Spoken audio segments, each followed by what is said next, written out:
Oh, come on.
What?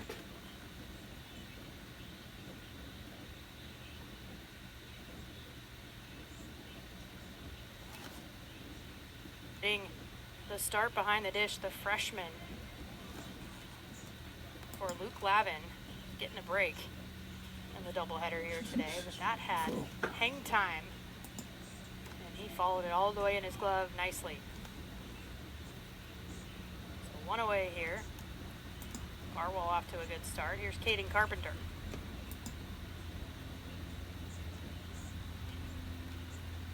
Check swing, the foul ball from Carpenter. Carpenter, the senior out of American Fork, Utah. Transferred from Utah, where he started his career. One of 10 Utah natives on this roster for Utah Valley.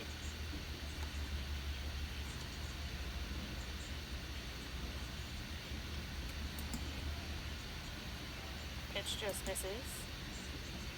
Even up now, 1-1.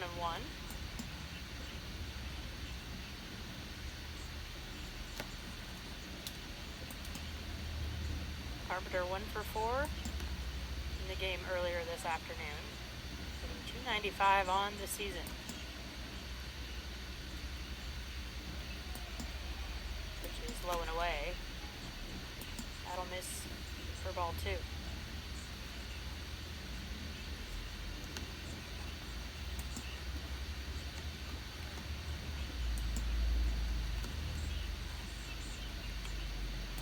That's popped up. Foul territory out of play.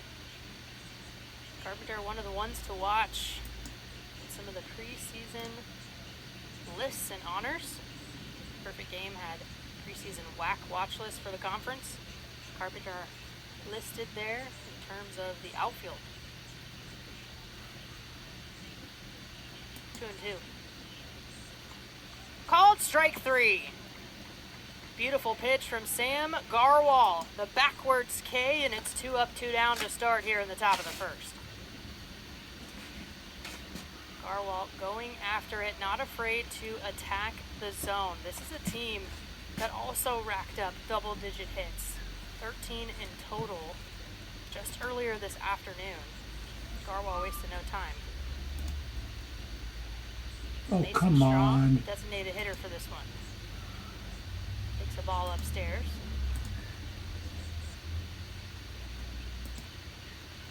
Strong lived up to his name in the last one with these two. Extra base hits. He'll take a strike there to make it 1-1.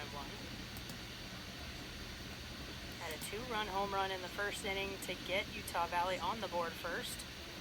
Followed up with a double. Had a single late in the game, just a triple shy of the cycle. That's grounded to the right side softly. Handling it over to first base. Sasaki can't hang on to it. So Strong will leg that one out. Gian trying to make the play, getting the start over at second. Often see Jimmy Nadai over there.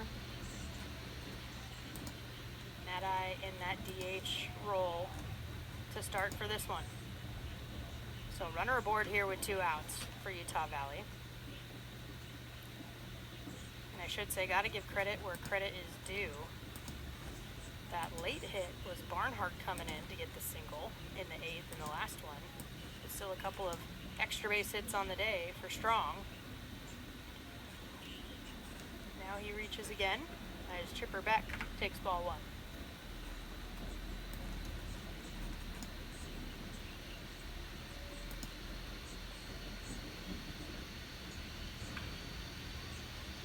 That's deep into left field.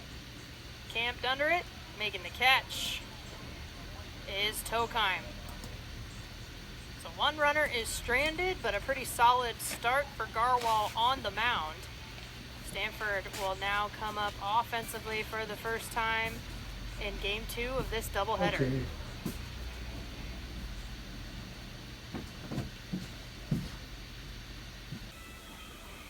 Getting set up for the bottom of the first inning here in the nightcap for today's doubleheader. Game 3 of the series with Stanford and Utah Valley. The Cardinal lineup looks like this. The leadoff, Rentaro Sasaki, who already has a couple of long balls in this series. Teddy Tokheim hitting second. Charlie Bates third. JJ Moran the cleanup. Jimmy Nadai the DH hitting fifth. Eric Gian second baseman at sixth. Ethan Hott, Court McDonald, and Nolan Stoll to round it out. First pitch in there for a strike from Garrett Miller. Starting pitcher on the hill, the redshirt junior out of Boise, Idaho. Stalled at College, Southern Idaho. Kick off his career as that is grounded to the right side. Handled, shifted over to the 3-4 hole, and making the play is Brass, the starting second baseman. Important first out there to retire Sasaki. That'll bring up Teddy Tokheim. But defensively, in addition to Brass at second, Katchke's over at first, Massey at short, Beck at third. We saw Brass and Beck end the game earlier this afternoon at those positions. Left to right in the outfield, Rowan, Smith, and Carpenter. Derek Houston behind the dish, working as the battery with Miller. First pitch to Tokheim in for a strike.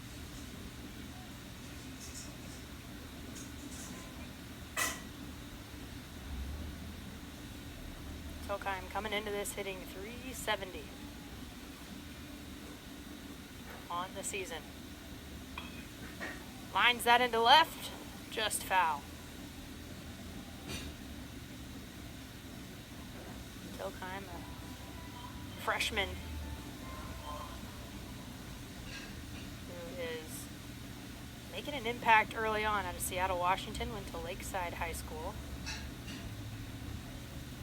Mom, Trish, actually golfed at Stanford in the mid-'80s. He's an academic All-American back in 1987.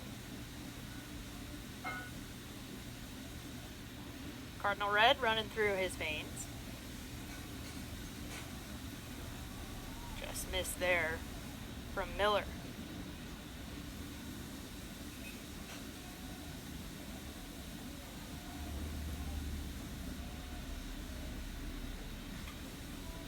One, two.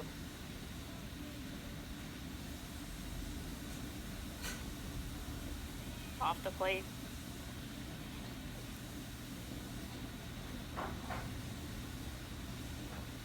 Kennedy got the start. Game 1 of the doubleheader. Garrett Miller getting the start here in this one. Lined into the outfield. That's going to fall for a base hit.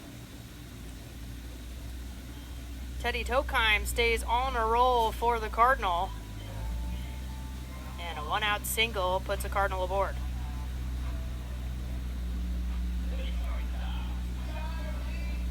Great job of just having that compact swing. Putting it sort of back where it came from. The line shot up the middle.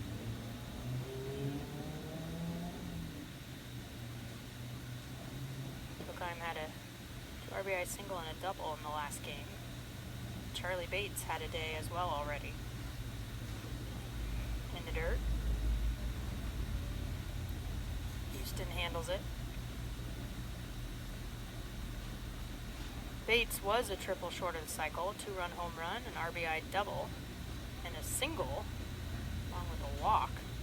3 runs scored earlier today. Throw over to first. Tokheim back in plenty of time. Bates, the sophomore, Palo Alto kid, local. Born at Stanford Hospital. Was really meant to be here on the farm. Throw over to first once again, not in time. Bates was a little bit limited last season due to injury. Played in 25 games, hit 270. Team high 3 triples. Solid series against the Washington Huskies. Back healthy this year. And he takes ball 2.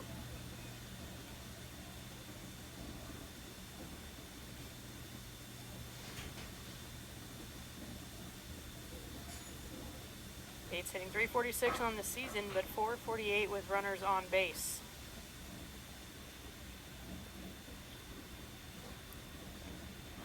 Pitch is up. 3-0 count.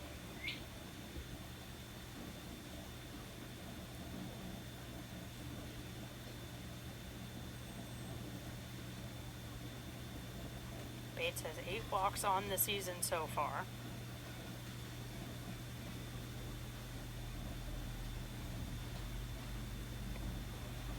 Finding the zone there is Miller.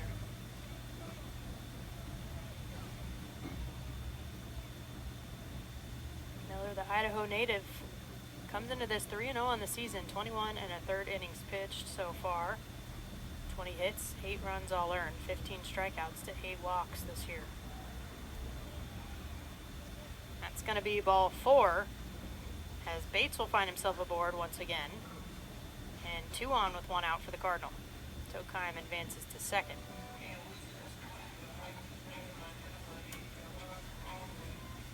Runners on base here for the cleanup in J.J. Moran, and he lived up to that moniker. The cleanup last time around, he had 6 RBIs earlier today in that 17-10 victory. 2 RBI single and a grand slam. That was in the 4th inning.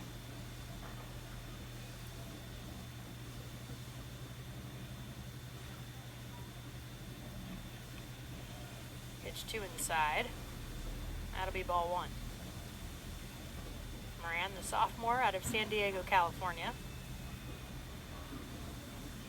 Went to San Marcos in his high school days.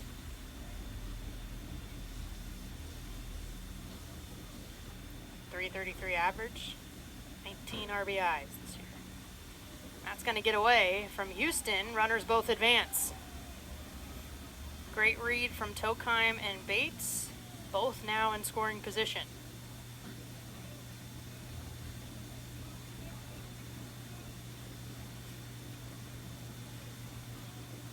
Saw Houston came in, pinch hitter, one of 3 who actually registered a hit for Utah Valley in the last game. Defensively went out to left field, now he's behind the dish. 2-0.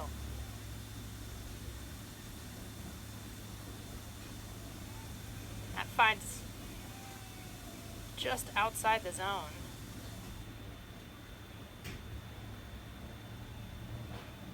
Moran finds ball 3. First base is open. Jimmy Nadai awaits on deck.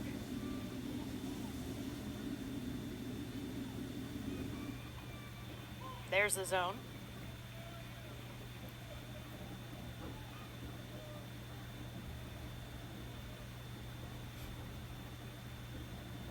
Miller now with 9 walks on the season, 15 strikeouts.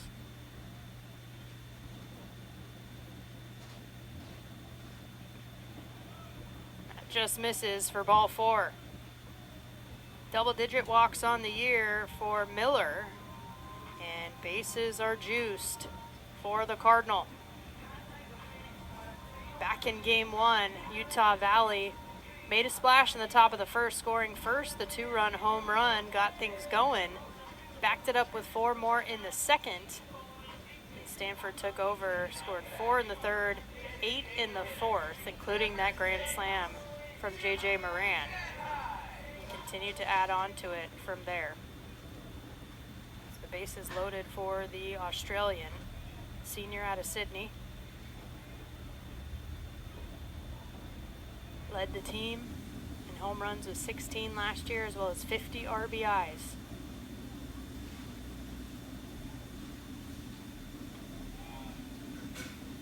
Movement on that pitch came in at 78 miles an hour. Just misses for ball 1.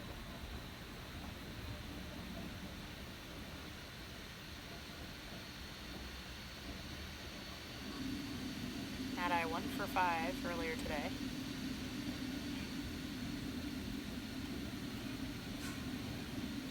Pitch is elevated, that'll make it 2-0.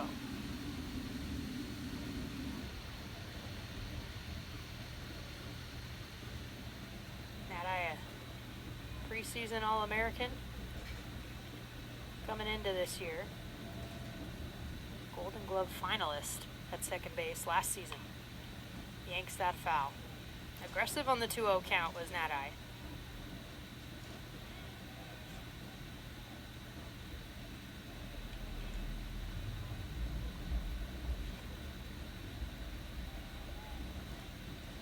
Six multi-hit games this season. Working with the 2-1 here. That's into right field, the opposite way. And it'll be deep enough for the sacrifice fly. So the RBI on the sac fly from Jimmy Nadai. Say that a few times fast. And Stanford is on the board first. 2 down. Tokheim coming in to score. Bates stays at second. Moran stays over at first. And another home run hitter from earlier today is Eric Gion, starting second baseman for this contest. Hit a solo shot in the 4th inning.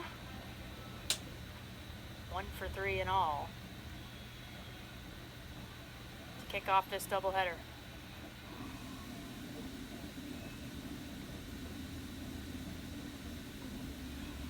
He'll take a strike. Junior from Fullerton, California. A lot of California kids on this California team. 29 of the 39 on the roster. All hail from California.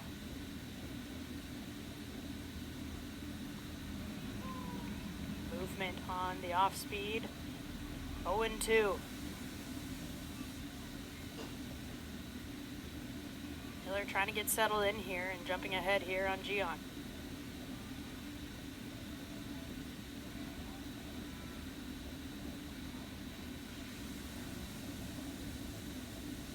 In the dirt. Nicely done by Houston to keep that in front. Became a backstop back there. Letting it bounce off the chest protector. Keeping runners where they're at.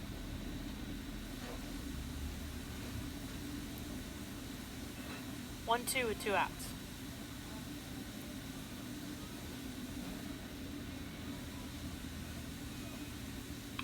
Waits on it, pokes it through the 5-6 hole.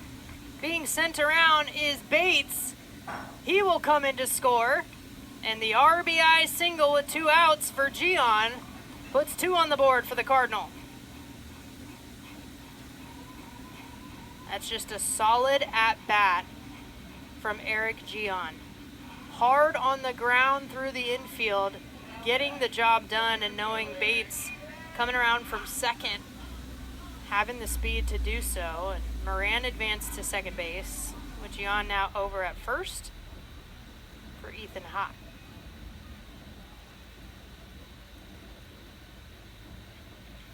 Hott, the senior, from Paradise Valley, Arizona. Fouls the first pitch off. Into Chaparral. Pitch came in at 90 miles an hour from Miller.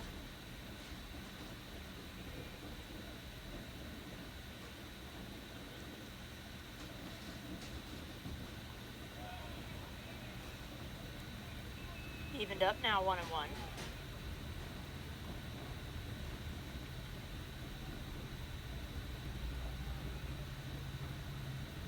Hott looking for his first hit on the day.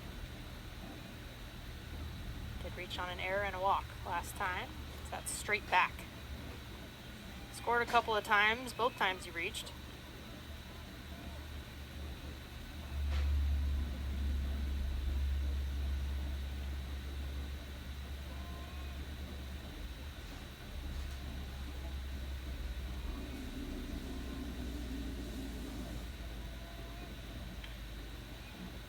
Grounded, foul down the third base line.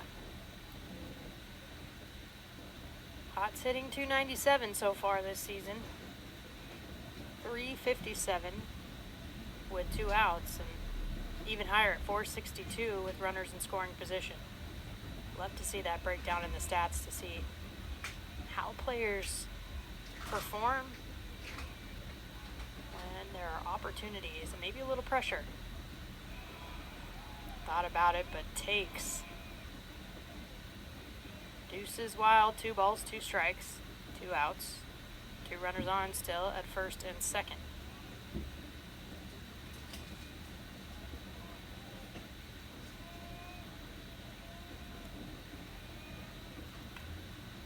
Another foul ball, this time right side out of play.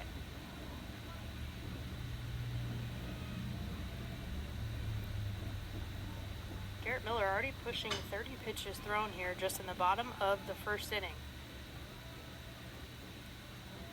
Got a 4.15 ERA now as it stands.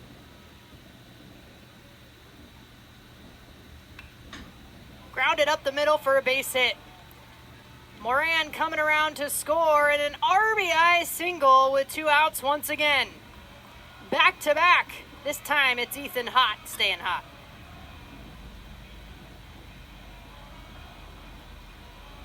J.J. Moran coming in, and both base runners who reached on the walk make them pay, in addition to Tokheim, who got on via the single. And the following 3 hitters have brought them all in. The sac fly from Jimmy Nadai, RBI single from Eric Gion, and then Ethan Hott following suit. A 3-0 lead for Stanford. Solid base running from Gion as well to move all the way over to third base from first. So runners at the corners with 2 outs as the conference on the mound appears to be over. As Kyle Treadway, the pitching coach, in his second season alongside Nate Rasmussen on staff. Some head coaching experience at Eastern Oregon, but teammates with head coach Rasmussen as well at Pacific University. Also on staff at his alma mater. And third time they've been on the same side now here at Utah Valley. Chopped over the head of Katchke at first. Cut off in the outfield, but no play. The run will score, and Hott will come around to third base.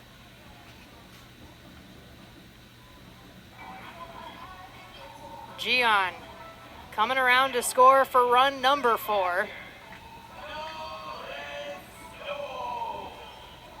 That was quick work for Court McDonald. we have had 3 straight RBI singles to follow up the sac fly. 4 runs on 4 hits for some efficiency here for the Cardinal. And now Nolan Stoll, today's catcher. It's chopped over to the left side, getting the lead runner at second, and retiring McDonald to finish it out. But the damage done. Sac fly, 3 RBI singles put Stanford up 4-0 after the first inning. The Cardinals strike first as we head to the second.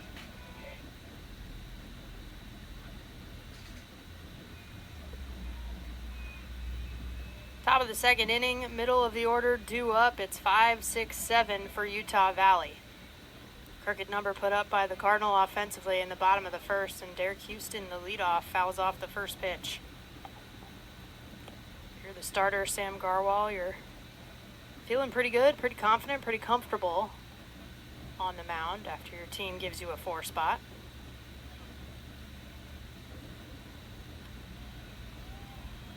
And even count now 1-1. Garwal started facing 4 batters. One who reached in strong, did so via the error.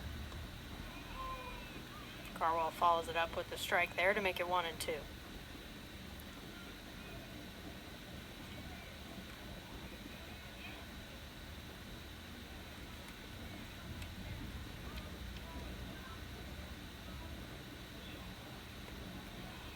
Touch inside to Houston, that makes it 2-2. Houston, the redshirt sophomore, another Utah native, 1 of 10. Brother-in-law Craig Brinkerhoff, actually part of the Utah Valley 2016 WAC Tournament Championship team. He fouled that one out of play. That was the first one in program history in terms of WAC championships. Second one came last year. 4 straight victories for the Utah Valley squad to take their second tournament championship. Count runs full.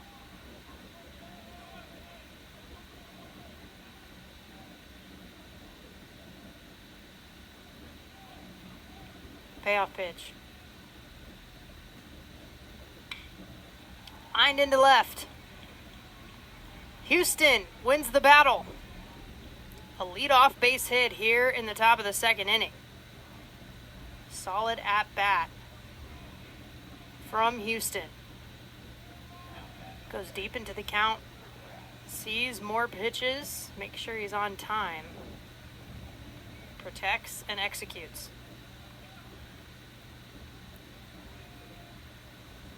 Houston aboard. Now Cooper Brass stepping up.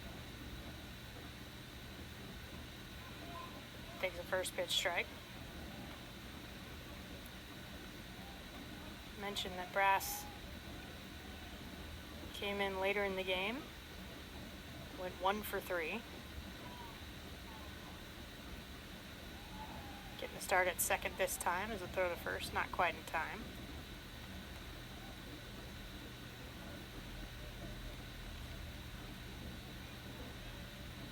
Brass, the redshirt sophomore out of Chandler, Arizona.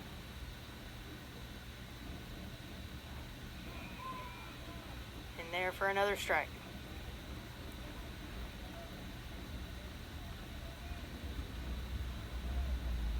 Now 0-2, Brass will have to protect.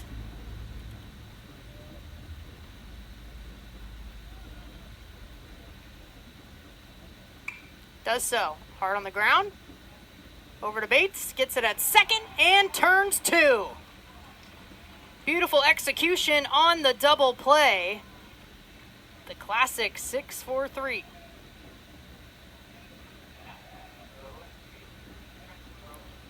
Two away here for Sam Garwal and company.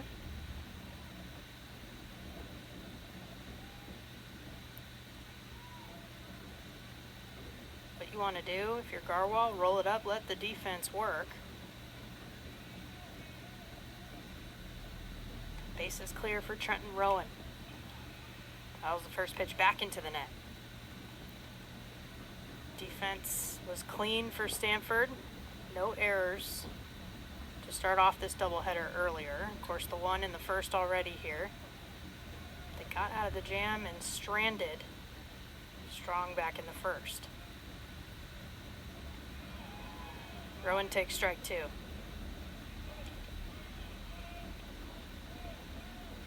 Rowan, the redshirt junior out of Erie, Colorado. Went to Seward City Community College and Arkansas before finding his way to Orem. Called strike 3. What an inning put together by Sam Garwal. 3 up, 3 down unconventionally with the double play. And Stanford keeps Utah Valley scoreless through 2. They're up 4-0 heading to the bottom of the second.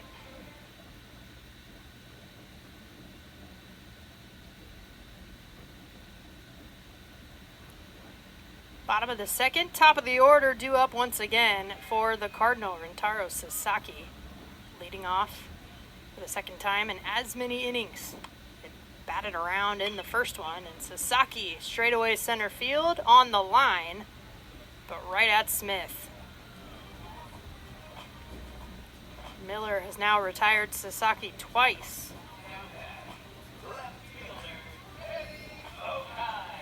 A quick first out.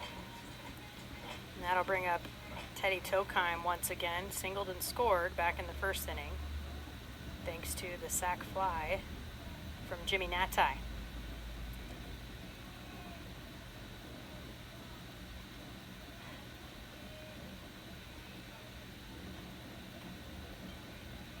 First pitch up and away.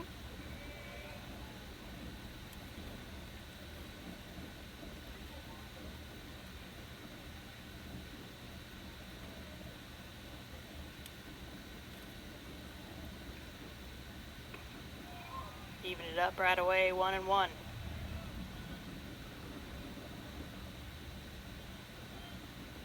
Stanford forcing the starter Garrett Miller to throw a lot of pitches there in the first inning, putting up a 4 spot. He's pushing 40 thrown already. Absolutely crushed by Tokheim. Out into left center and clears it. Teddy Tokheim with the long ball. He already had a couple of singles and a double today, and it's a 5th home run of the season now here in the second. The solo shot from Teddy Tokheim. And it's Tokheim time.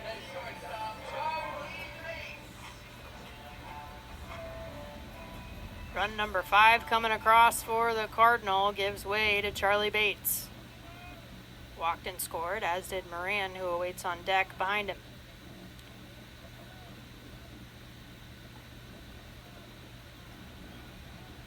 Bates showing some patience.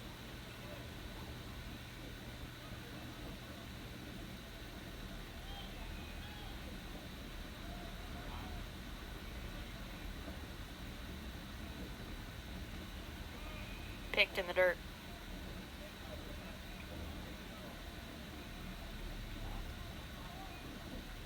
Bates hitting .346, .630 slugging with a .418 on base percentage, OPS over 1. Softly to the right side on the ground.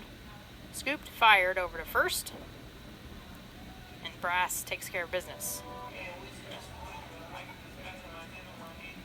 Good response there from Garrett Miller. If I'm Nate Rasmussen or Kyle Treadway, I'm wondering, how are you going to react after you give up something big like that home run?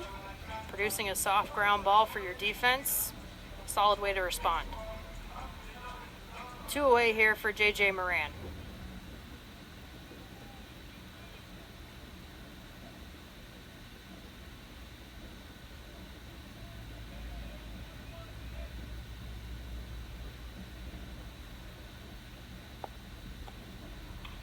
First pitch is fouled, left side on the ground.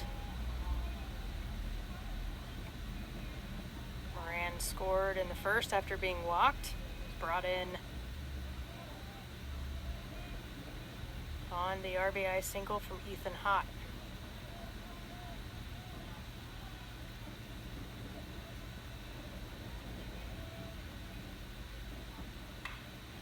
Hit hard on the ground, this time through the left side.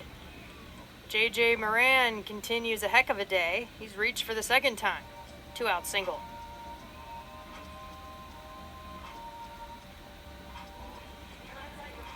Continue to be impressed by Stanford offensively by not trying to do too much. It's so easy when you have so many multi-home run games as a club to maybe get a little bit anxious, start trying to swing for the fences, especially if you're Moran. You hit a grand slam already today.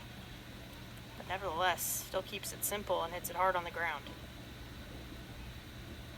Jimmy Natai. Fouled out of play.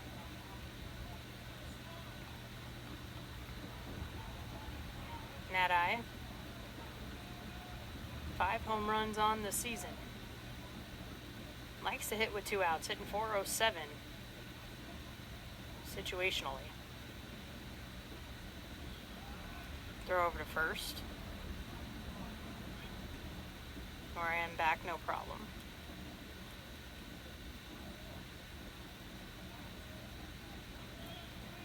Natai got the scoring going with the sac fly back in the first inning to bring in Tokheim. Stanford with the 5-run lead right now in the bottom of the second. Picked in the dirt. Nice job by Houston.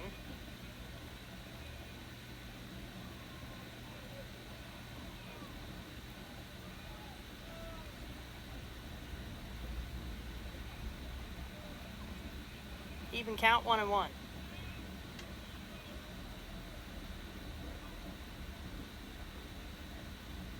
Delivery. Grounded left side. That's off the glove of Beck over at third base. It trickles to left. And Natai finds himself aboard here with 2 outs. Stanford not done yet in the second. Moran advances into scoring position. That'll bring up Eric Gian. RBI single, came around to score. Pretty ideal first inning for Gian.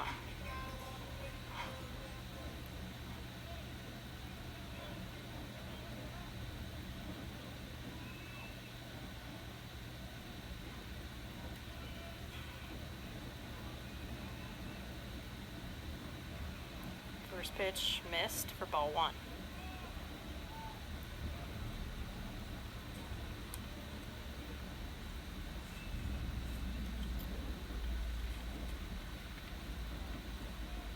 Gian made his way to the farm via Columbia. In the air, high into right field, foul territory, trying to go back and make the grab. Was Katchke. Can't do it. Another life for Gian. That's tough. As a first baseman, you probably have the worst angle on those that are right kind of in no man's land in between you, second base, and right field. Right field has the best since they're coming in on the run, but also a ton of ground to cover as Carpenter is playing fairly deep. Brass also shaded up the middle over at second base.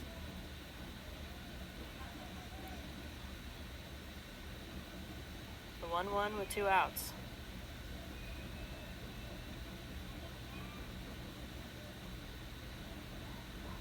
Strong lead. Pick attempt at second. Not surprised to see that. You can see a decent lead there for Moran over at second.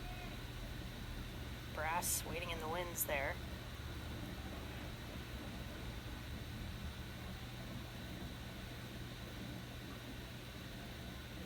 Brass probably closer to second base than Moran is, and that one's up and in.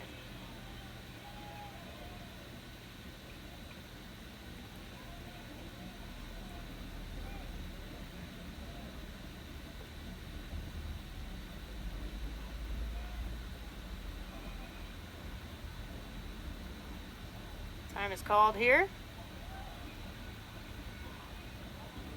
And it will be a balk for Garrett Miller. So both runners advancing. Tough one for Utah Valley as Moran makes his way to third. And Nadi's now at second.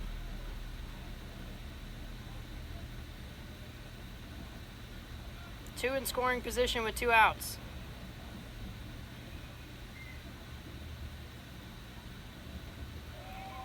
Called strike.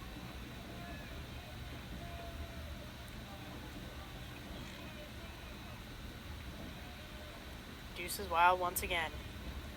2 balls, 2 strikes, 2 outs. 2 on in scoring position. 353 hitter up. Staying alive.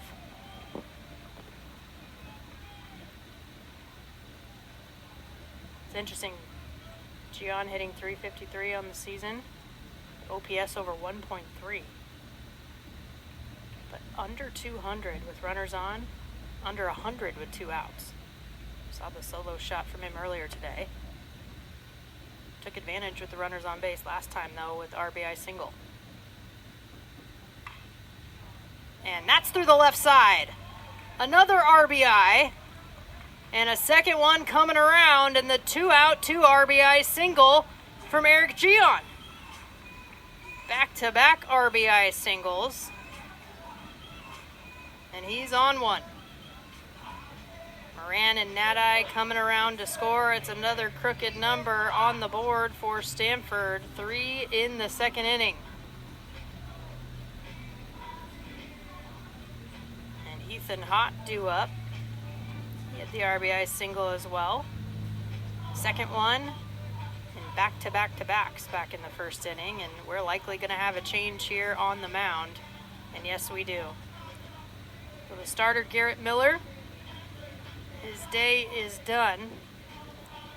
Does still have responsibility for Gian over at first base. With the change being made by pitching coach Kyle Treadway and head coach Nate Rasmussen. We'll take a quick break, come back with all the details on the new arm in a minute.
Warm-up pitchers are in.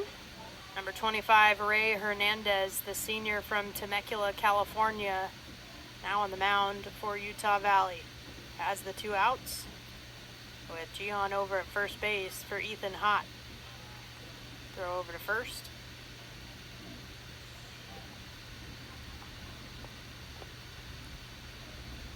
Hernandez comes in with 9 1/3 innings pitched this season. 1-0 on the year, 11 hits, 5 runs, 4 of which were earned. 6 Ks to 2 walks. Slow and away.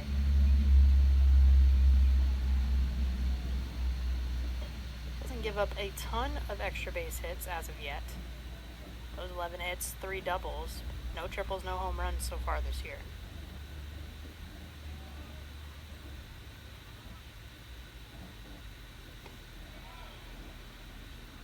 Doesn't quite find the zone there to make it 2-0.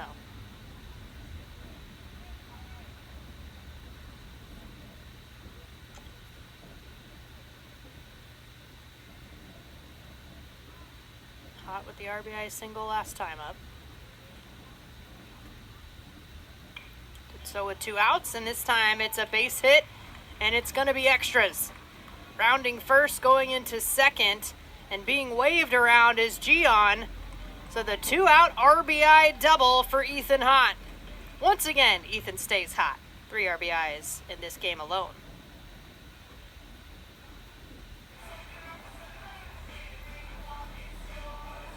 First the RBI single, now the RBI double. Trending in the right direction for Ethan Hott. Back-to-back 4-run innings for the Cardinal. Gian was the responsibility of the starter, Garrett Miller. But Hott switches places.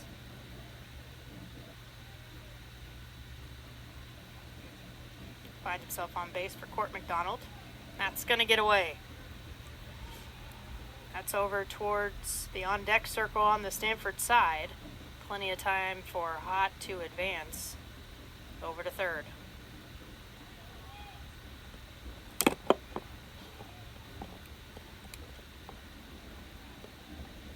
A wild pitch puts Hott 90 feet away from bringing in another run.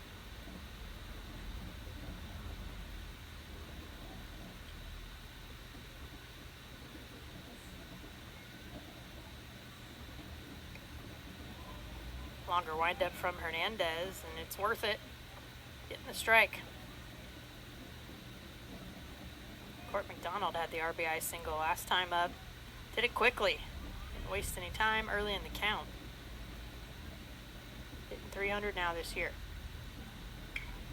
That's grounded through the left side. Beats the shift, and another RBI single.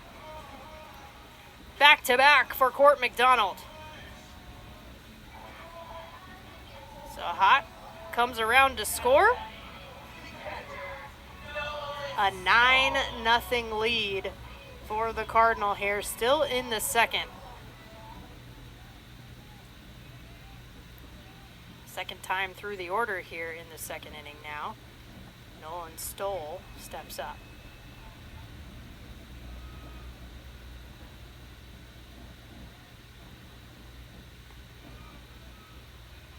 That'll miss.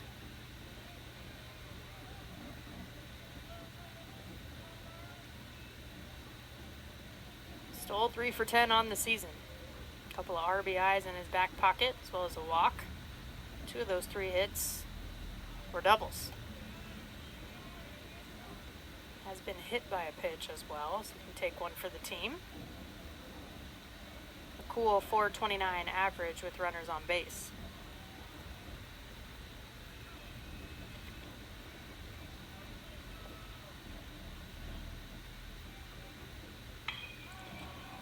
Hit well into left center field.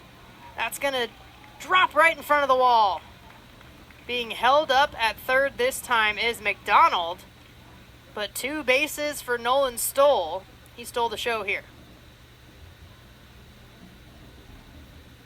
Batting all the way around in back-to-back innings. McDonald over at third, Stoll at second.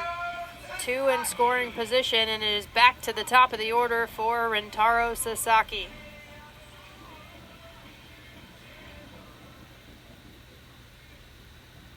Sophomore out of Japan. 269 last year with 41 RBIs. 8 doubles, 24 runs scored. Also hit 3 home runs in the Duke series that was hosted here on the farm. 0 for 2 with a ground out and a fly out. Really a line shot right to center field. Easy play for Smith last time up. Barreled it up.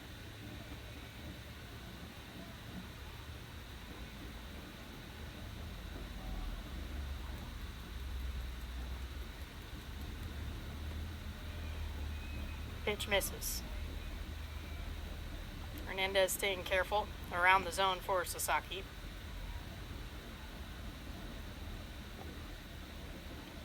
Sasaki with a 13-game on-base streak. He's had a hit in 11 of the last 13 games. It's fouled back over the press box.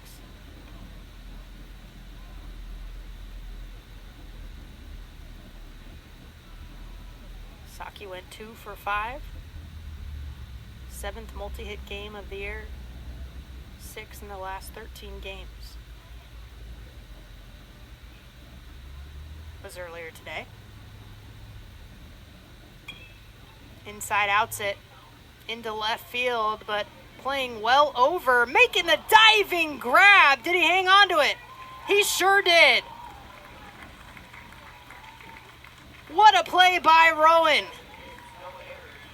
on his horse, and retires Sasaki for the 3rd time. Possible defensive moment to help produce some offensive momentum for Utah Valley. They're going to need it. A 9-run deficit heading to the 3rd inning.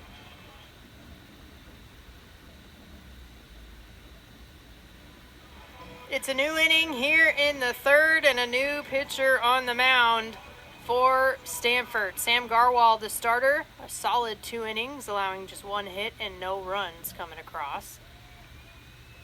Now giving way to Nick Dugan. First pitch fouled out of play by Jaden Smith. Dugan, the senior out of Eureka, California.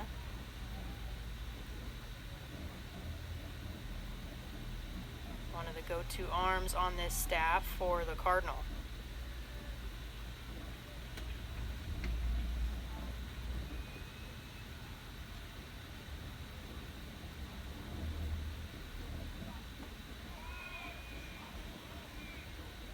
Even count now, 1-1.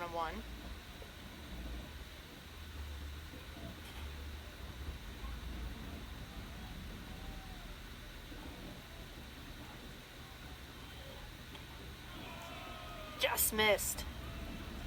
Make it a 2-1. Stanford's already batted around twice. Utah Valley looking to get through the lineup for the first time here in the 3rd inning. 8-9-1 due up with Smith leading off. Dugan steps off. And it looks like an issue with the pitch comm. So the communication technology that they have now calling pitches. You can see him switching it out. It's inside his hat. We got a new one from the dugout. And now he's back in business. Crazy how much technology has changed. Kind of the day-to-day and pitch-to-pitch activity that we see in college baseball now.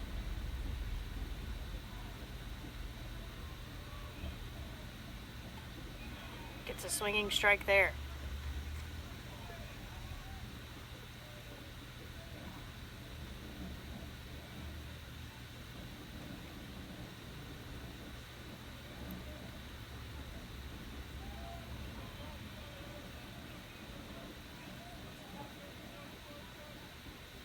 Full count here. Dugan coming into this, leading the team in innings pitched with 24 2/3. 6th appearance this season. And he'll issue the walk. Smith aboard with the base on balls. That is his 3rd today, dating back to Game 1 of today's doubleheader.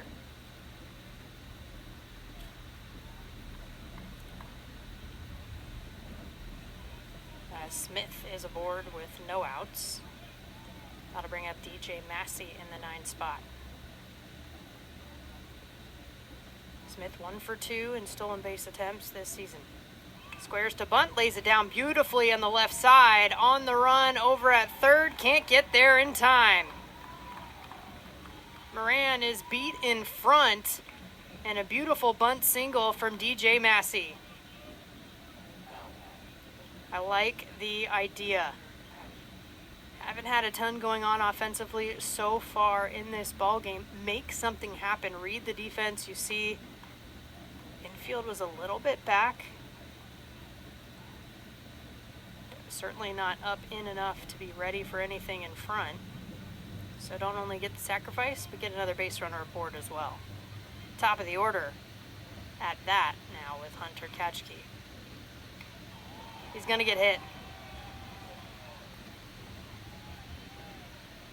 What a quick turn of events. Stanford with a commanding 9-run lead.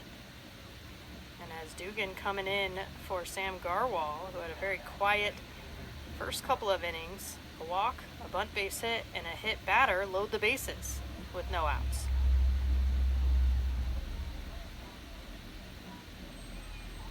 That was the 9th walk of the year for Dugan. First hit batter of the season. Here's Caden Carpenter. Struck out looking first time up.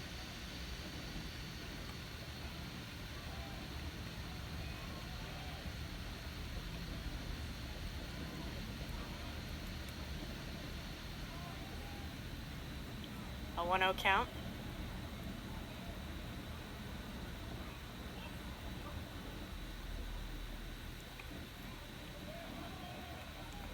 Battle miss 2. Falling behind in the count is Dugan. Mentioned his 6th appearance this season. 0-2 record so far in 2026. Swing and a miss. So he gets strike number 1.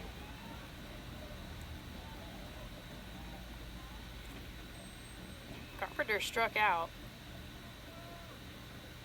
last time and 3 times in game 1 of the doubleheader, but did hit a 3-run shot as well. So he takes ball 3. So an interesting line for him. 3-run home run, 2 walks, 4 strikeouts. That's on the day in total. Add another walk to the tally. That is number 3 on the day for Carpenter. And the second one in this inning, the RBI walk. Really a cardinal sin. No pun intended. That's going to bring around Smith. And the Wolverines are on the board. Everybody will advance. And not surprised to see a conversation on the hill. But if you're Utah Valley right now, you'll take anything you can. I mean, bunch of freebies given away here by Dugan so far in this inning. But you still have to stay disciplined. The Wolverines have done that and allowed things to play out. That bunt single also trying to make things happen. And it's come to fruition in the form of their first run so far.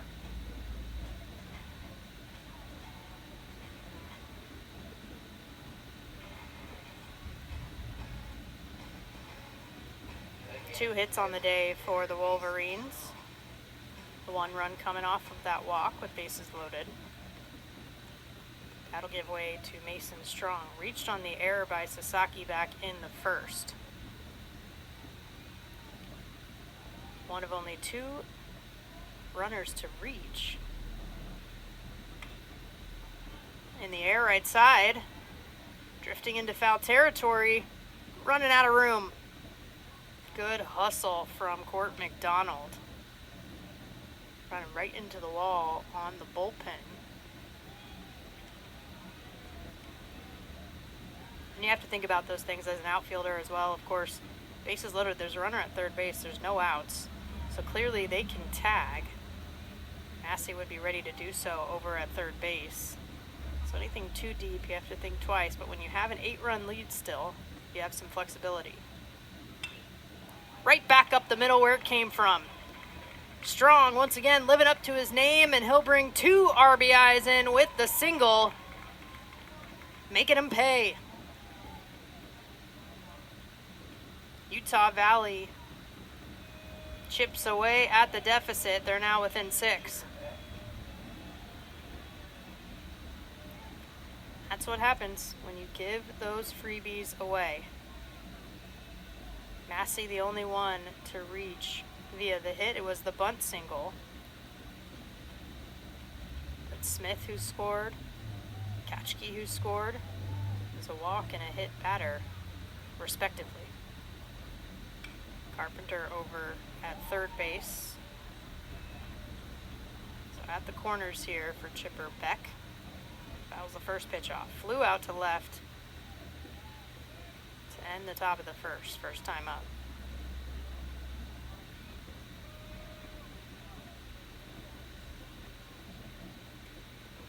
Finds the zone there. 3 hits now on the day for Utah Valley. Reigning WAC tournament champions from a year ago. 5 D1 conference championships in program history. 2 in the WAC. 9 years after the first one that came back in 2016. Utah Valley making history as the first program to go straight from junior college level to Division I. Back in 2003. Softly chopped to the left side on the run. He'll have to be quick as Bates gets the out, but a productive one from Beck as Carpenter will come in to score. Finally one away.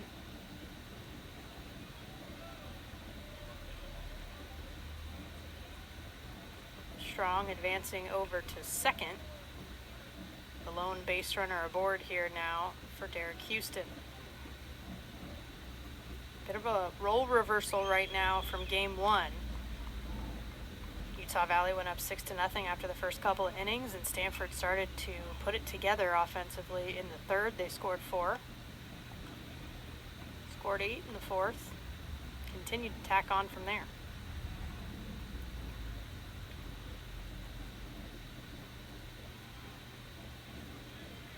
The 0-1 to Houston.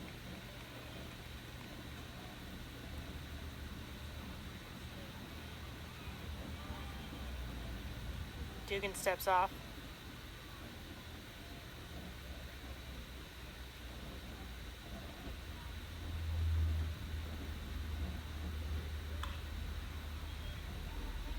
Foul ball, left side on the ground.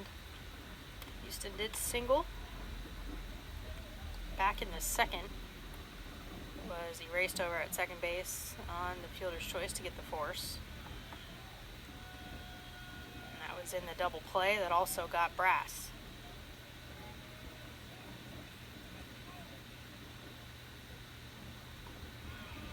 Called strike 3.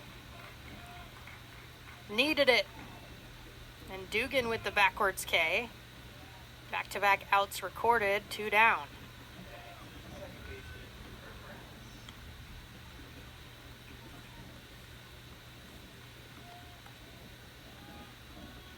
Strong still over at second. Cooper Brass grounded into the double play last time.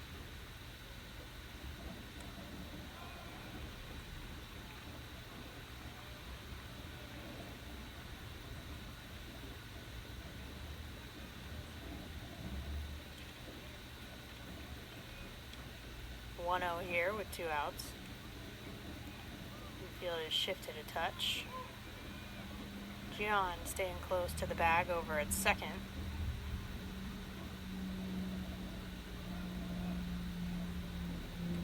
Left side playing a little more straight up. Maybe a couple steps to his left is Moran. And a swinging strike 2.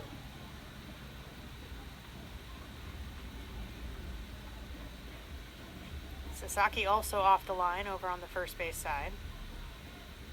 Trying to cover some ground to his right. The hole on the right side. Breaks down and away. Brass with a good take.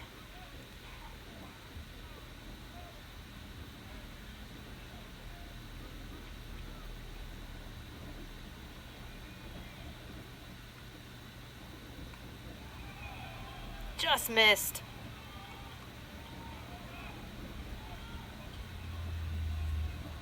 Dugan thought it might have been back-to-back backwards Ks, but it's going to fill the count instead.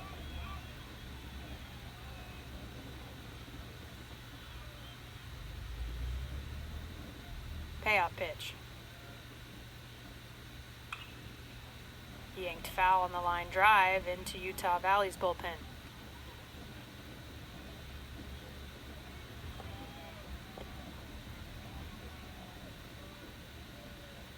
Cooper Brass, 2 for 24 on the season.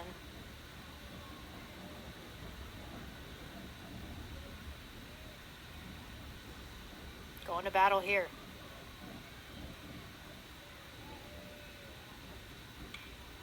Runner takes off as it's fouled once again. That's what you're going to see.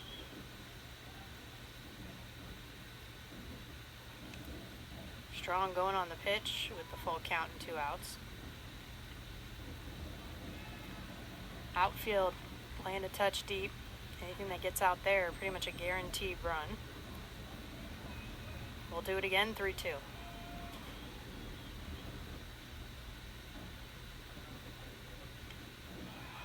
That's going to get him. But they'll say he leaned into it. Can't do that. So it's going to end up being out number 3.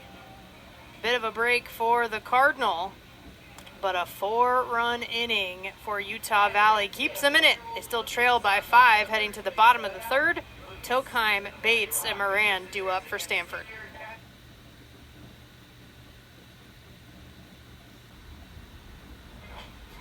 Jenna Becerra here with you at Sunken Diamond. Sun still out of touch, but the lights have come on here at Klein Field. Creeping closer to 7 p.m. local time. Teddy Tokheim takes ball 1 from Hernandez, who's still on the mound for Utah Valley.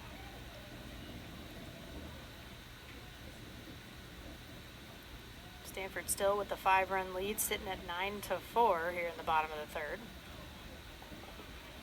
That one goes wide and gets away. Cardinal come into this 9-12 on the season after the victory to kick off today's doubleheader. Finishing up an 8-game homestand this weekend, as that is lined and a shot down the left side and just a few feet foul.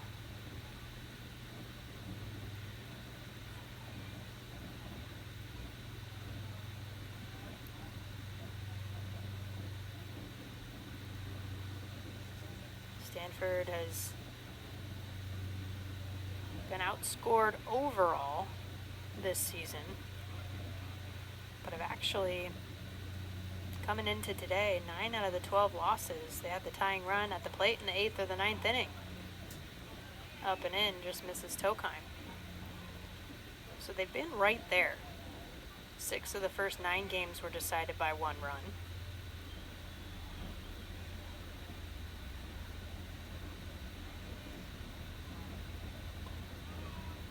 Drawing the walk. Tokheim getting aboard. Singled, hit a home run, now draws the walk. Continues to be an on-base machine. Charlie Bates 0 for 1 with the walk and a run scored. Grounded out to the right side last time up. Stanford, of course, batted around in back-to-back innings. Sasaki hit twice. Actually flew out to the outfield twice to start and to end the inning in the 2nd. Now Bates takes a strike.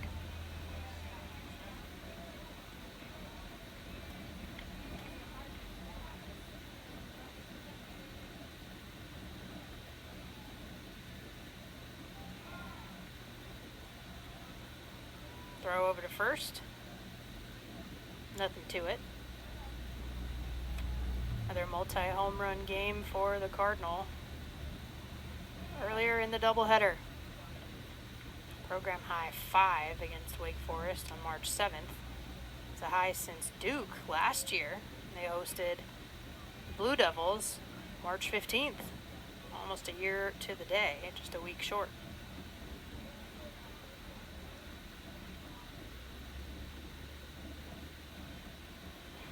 Oh, 1. In the dirt.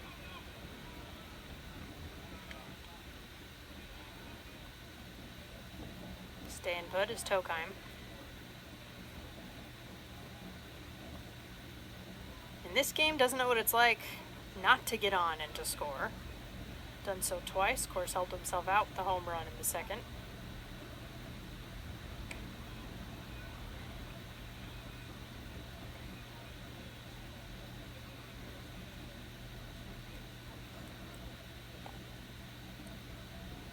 The 2-1 here to Bates.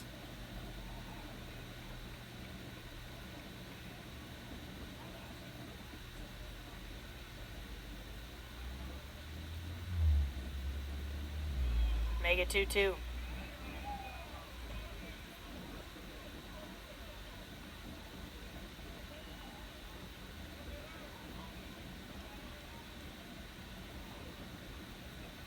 Still the no outs with Tokheim at first.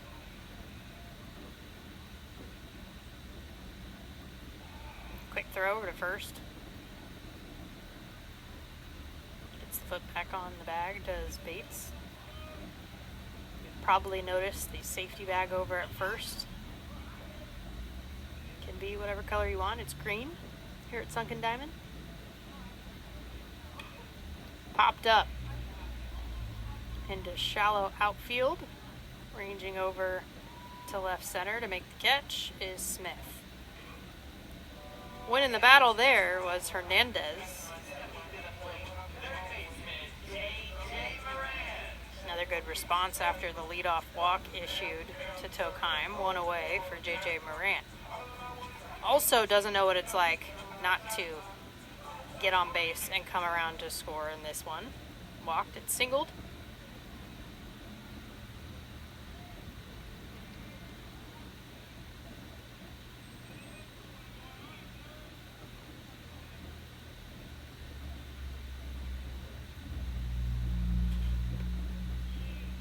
He'll take a ball.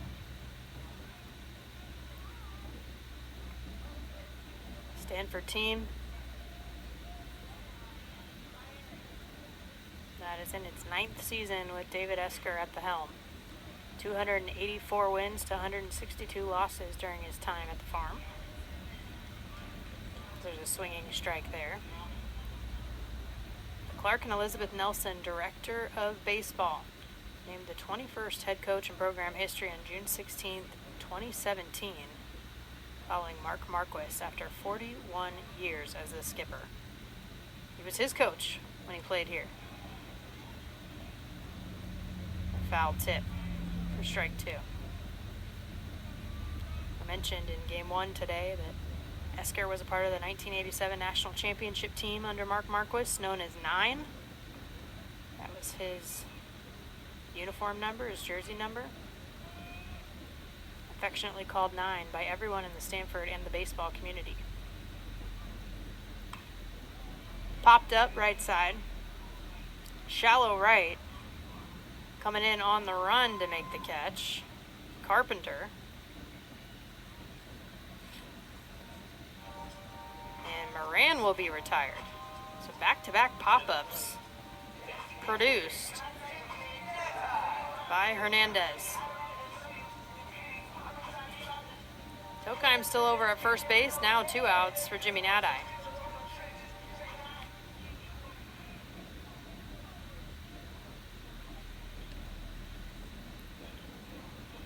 Mark Marquis, the longtime head coach of Stanford baseball, really being honored throughout this 2026 season. Recently passed away, and you'll notice patches worn by the players. Stickers on the helmets, on the outfield wall out there in right center field. You'll see it, the number 9, in his honor. Really synonymous with Stanford baseball.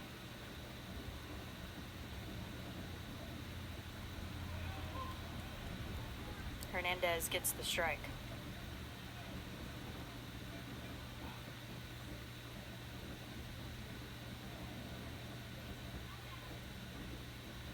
One count here with 2 outs.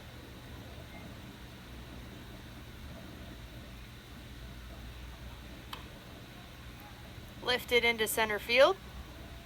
A few steps back to make the catch. And Smith gets it done. So the leadoff base runner is stranded. And outside of that, a 1-2-3 inning for Hernandez. Keeps the Cardinal off the board for the first time in this one. They still lead 9-4 heading to the 4th.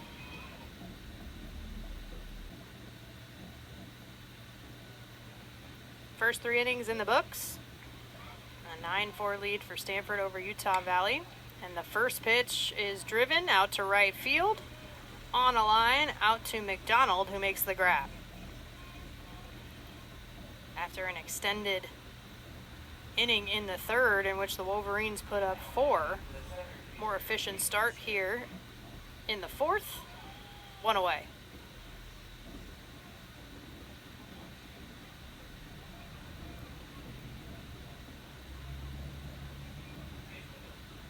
Dugan continuing on relief. He faces Jaden Smith. Walked and scored last time. Takes ball 1 this time.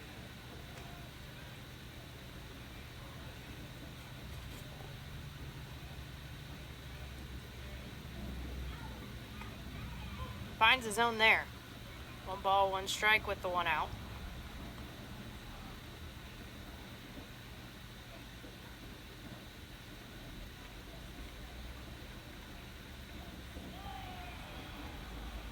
And make it 2-1.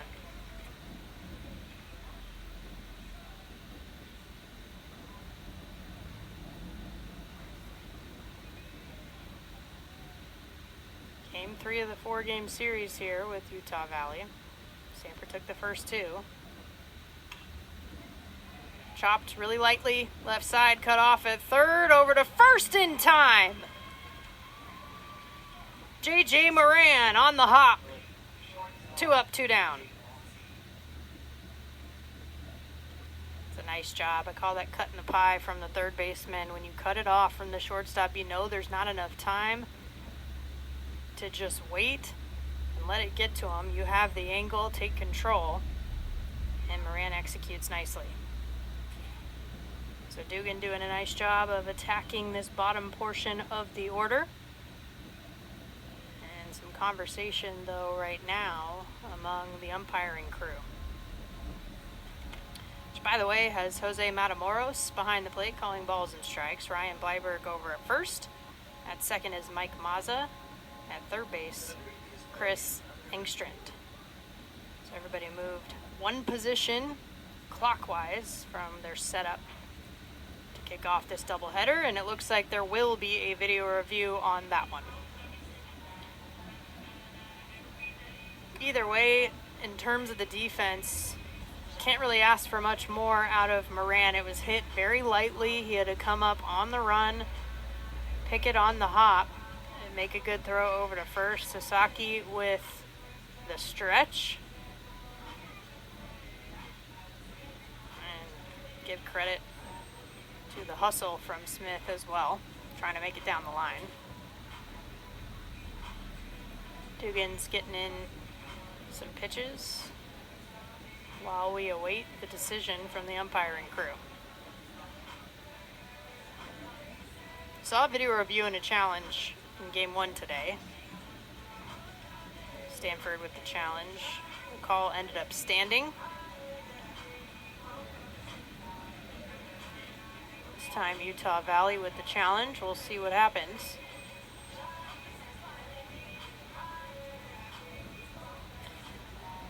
Talked about how that's why the initial call on the field is important, though, because there has to be enough to overturn.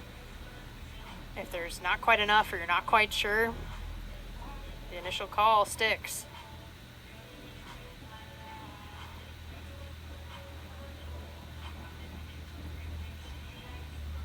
So the DV Sport technology setup here. That sunken diamond, allowing the umpires to take another look. And it does take some time from the game when you're taking that second, third, fourth look on the review.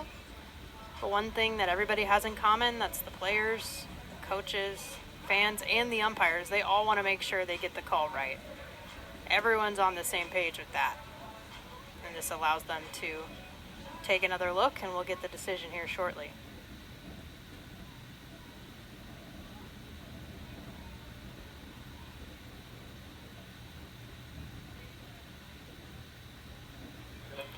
The play is confirmed, and the call stands. The out is complete.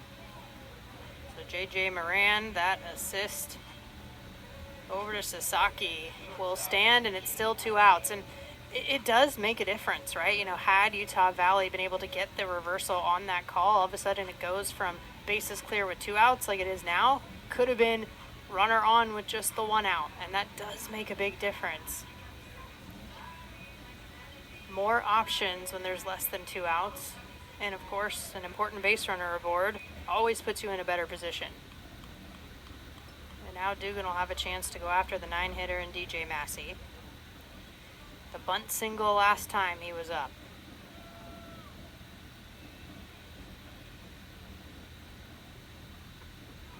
First pitch strike this time around.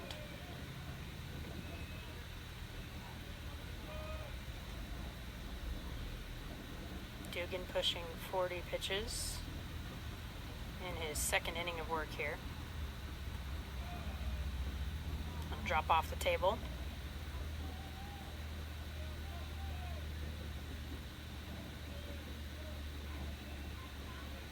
Massey 12 for 41 for the .293 average this year.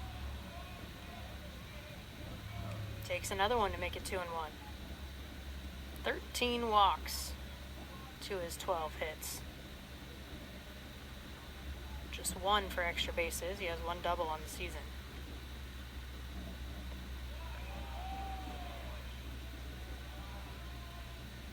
And the 3-1.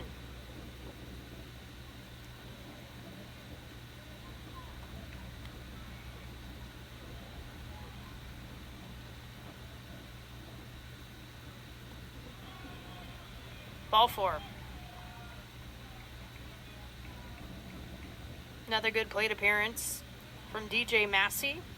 9 spot continuing to be a bright spot in the lineup. Turning it over to the top. Still the 2 outs for the leadoff in Hunter Katchke. 0 for 1 was hit by a pitch and then came to score in the third.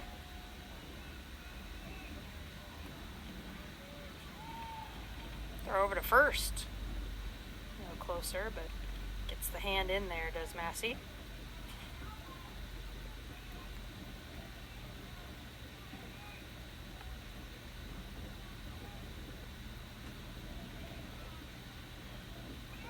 Runner takes off, but a long fly ball into right center field. That's going to hit the 9. And coming around, no hesitation, will score standing up is Massey. And the 2-out RBI double from the leadoff Hunter Katchke. Once again, the walk coming back to bite Stanford. 5 runs on the board, 3 of them got on via the walk. 1 was hit. So 4 of the 5 runs have been a freebie. Katchke at second for Caden Carpenter. Was one of those walks that scored. Actually got the RBI with the bases loaded. Takes a strike there. Struck out looking his first time up.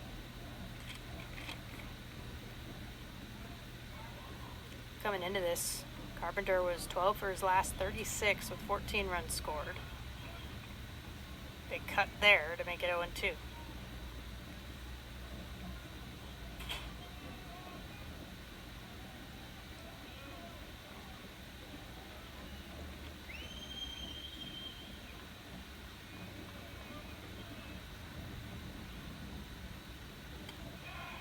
And a swinging strike 3.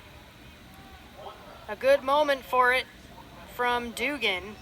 And one more comes across for Utah Valley thanks to the RBI double from Katchke. Still a 4-run lead for the Cardinal. They'll try to add to it as Gian, Hott, and McDonald are scheduled up next.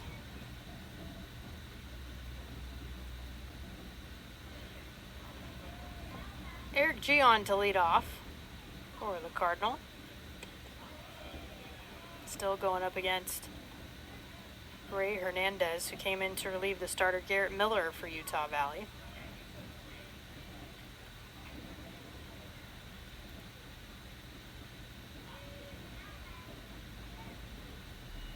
Miller went 1 2/3, 8 earned runs.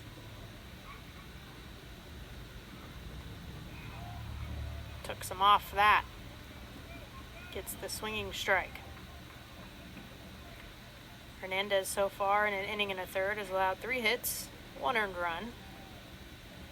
Does have a walk and a wild pitch. Looking for his first strikeout of the day.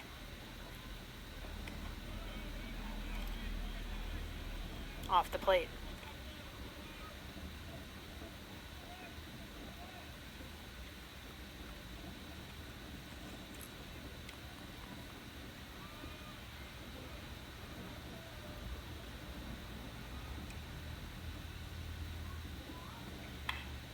On a shot right at the left fielder, Rowan made a fantastic catch to end the second inning. We'll make the routine grab here for out number 1 in the 4th. Ethan trying to stay hot. Back-to-back RBIs, first the single, then the double. Came around to score in the second as well in that 5-run inning.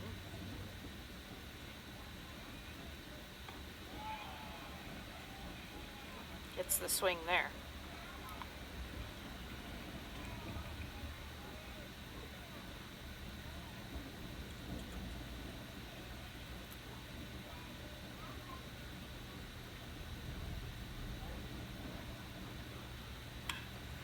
Line drive from the senior into the green.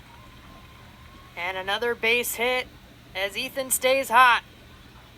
Second single of the day. In this one, 3 straight hits for Ethan Hott.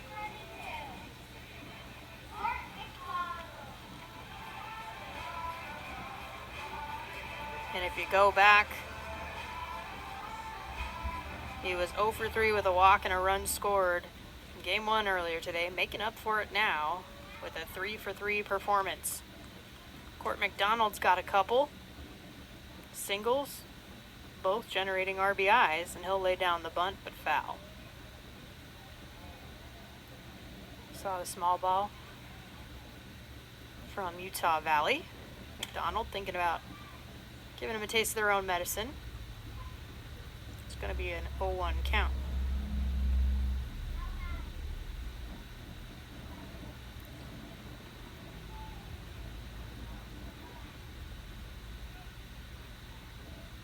One count with the 1 out.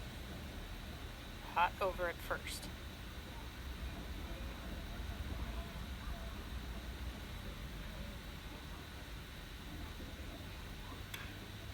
That's into center, drifting towards left. That's gonna fall. That'll get past the diving glove of Smith. And reading it all the way to third base is Hott as McDonald stands on second. Good effort from the center fielder, but hit hard off the bat of McDonald. That is his 3rd hit. It's the 7-8 spots so far with Hott and McDonald have been exactly that, on fire. Stanford had 13 hits to start this doubleheader earlier this afternoon. They already have 13 here in this contest. Nolan Stoll's got a double. 1 for 2 in that hit parade. Takes a strike.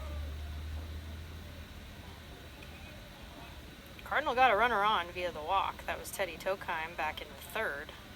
But 1-2-3 after that from Hernandez got him out of the jam. Works through some traffic again as that's fouled out of play. Base hit, good score too.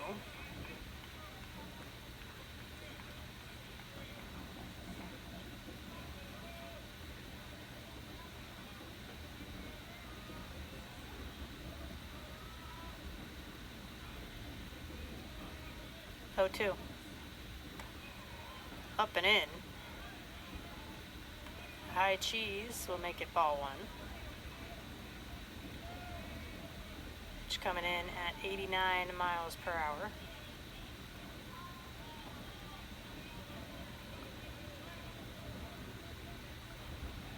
One and 2.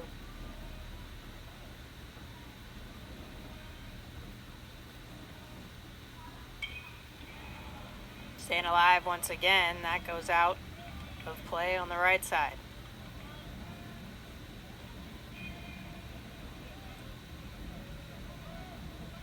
Nolan Stoll. 4 for 11 this season.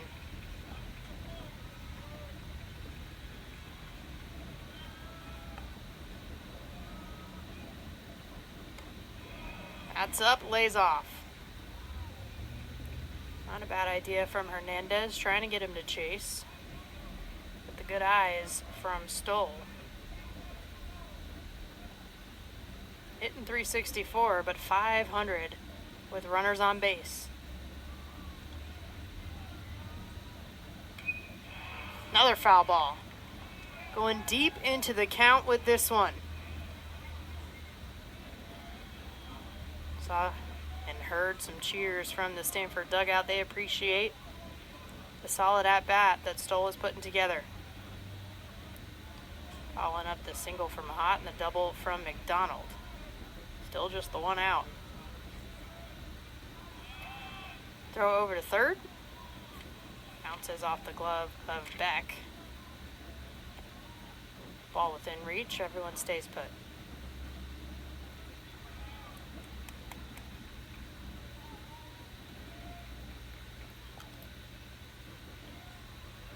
Two again.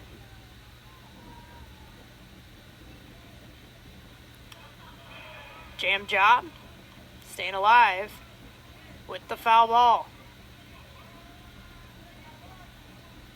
And Nolan Stoll not making this easy on Hernandez whatsoever. Creeping around 40 pitches in his second inning of work.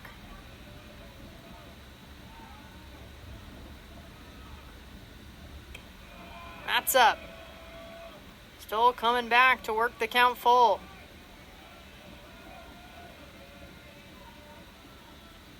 David Esker, you're paying attention to the quality of each at-bat as well, especially for those getting the chance in this one. Like Stoll getting the opportunity to start behind the plate. Swing and a miss. And finishing it out behind the plate is Houston to get the strikeout, and a big one it is. Tough battle, and Hernandez comes out on top. 2 away. But it's back to the top of the order. And Sasaki is due. A home run and the walk-off in game 1 of the series. 2-run shot and an RBI double in game 2 to start the doubleheader today. But they're going to go ahead and put him over on first base. It's flown out twice to the outfield. And they don't want to chance it. So they'll fill the bases for Teddy Tokheim instead. Nowhere to put him. Although he's 2 for 2 today with a walk, including a single and a solo shot back in the second.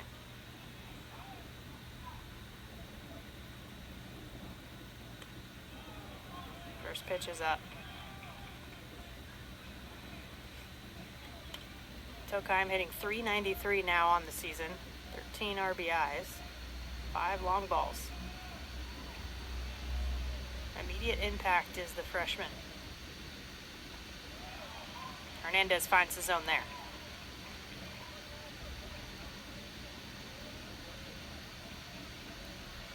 Hernandez now creeping up towards 50 pitches.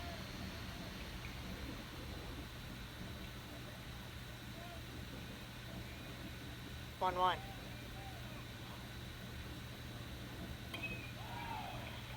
Fouled off.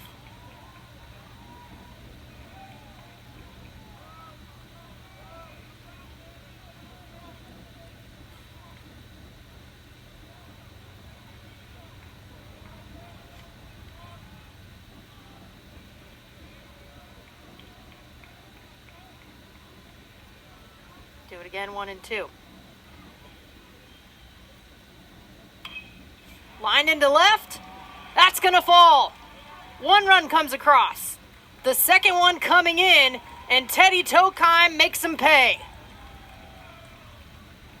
A 2-out, 2 RBI single for the freshman. Third hit of the ball game, and 11 runs on the board now for the Cardinal. So Hott and McDonald crossing home plate. Sasaki advances to second after his intentional walk. Tokheim at first for Bates.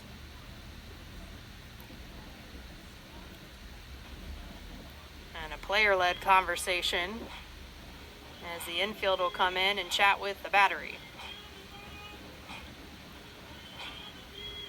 That's just a great piece of hitting right there from Teddy Tokheim. Fouling the ball off, staying in there. And good effort from Massey trying to extend the glove there, but it's going to fall into left field. It's got to feel good, you know, as a hitter. Anytime the hitter in front of you is walked intentionally, it doesn't hurt to take it personally. You almost want to, because it might give you a little bit of pep in your step, some energy. And Tokheim channeled it and delivered.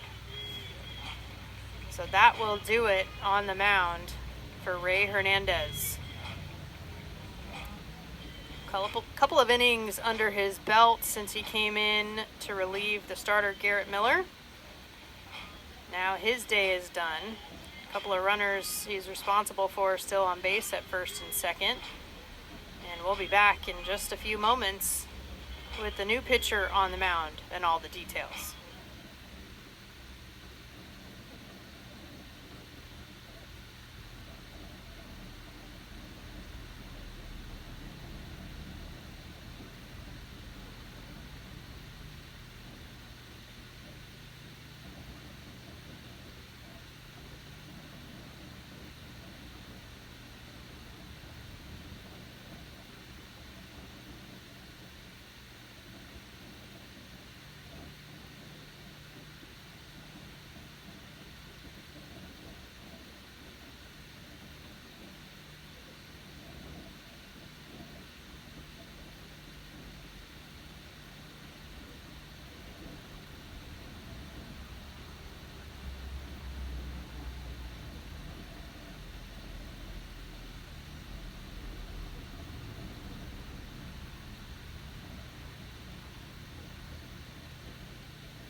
Charlie Bates steps up here with 2 outs.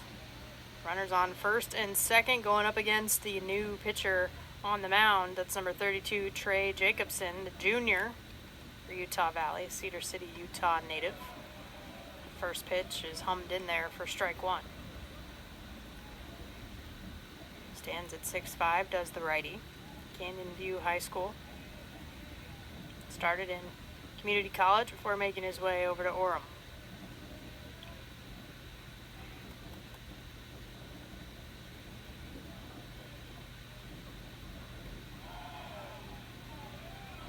Evened up now 1-1. Bates is over 2 with a walk and a run scored. Had an RBI double, a 2-run home run, and a single to start this doubleheader. Scored 4 runs today. And a tower into right field. Off the bat, no debates for Charlie.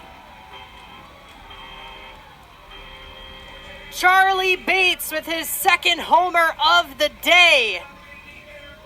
A 3-spot to add to the tally and make it 14-5 Stanford.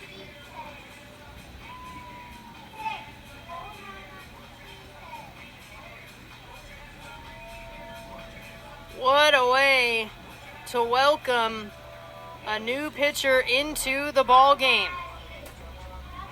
First hit of the game for Bates. Doesn't get much better than that. Clears him. Another 5-run inning for Stanford here in the bottom of the 4th. That lead extended back to 9 runs with 15 hits.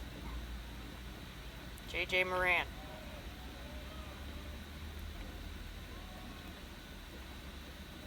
And Sasaki and Tokheim on base. We're still the responsibility of Hernandez.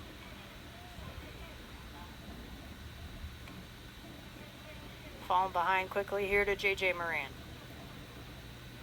Another one of the home run hitters today for Stanford. The grandest of them all.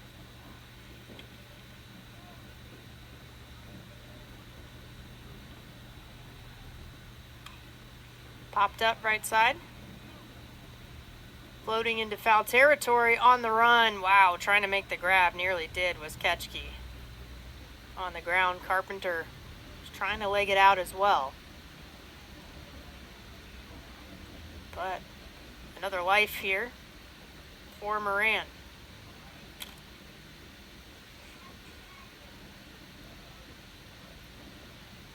Think about the power from the Stanford offense. They're not squeaking these balls over the fence. Off the bat. For the most part, these have been no doubters. There's a line shot from Gion in the first game, the solo, out to left. But even that you could tell had the distance. Grounded to the left side. Massey on the run. Makes the throw to first, and that will finally do it. The Cardinal making the most with 5 runs coming across with 2 outs in the bottom of the 4th. A 14-5 lead after 4 innings complete. Top of the 5th, and 3, 4, 5 due up for Utah Valley.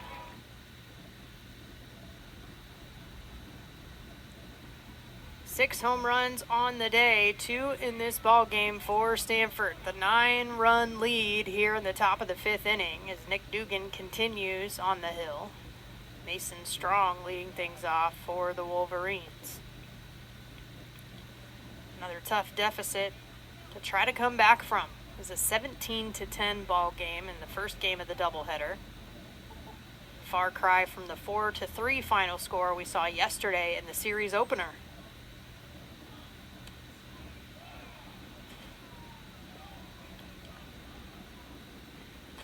Strong is 1 for 2 in this ball game.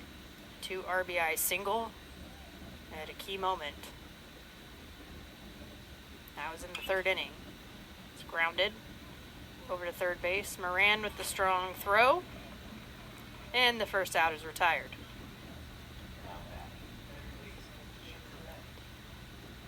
Exactly what you're looking for from your hurler after your team puts up a 5-spot the way Stanford does. Is maintain control of the ball game, set the tone quickly, and Dugan does that, recording the first out.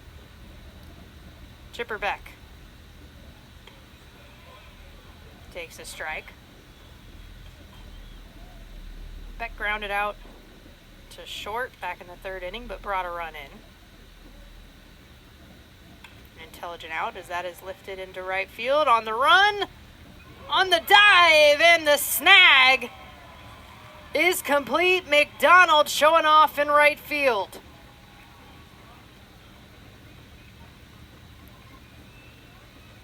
The defense showing up alongside the offense for the Cardinal. Court McDonald with the start out there in the green, making it look easy. 2 up, 2 down for Derek Houston.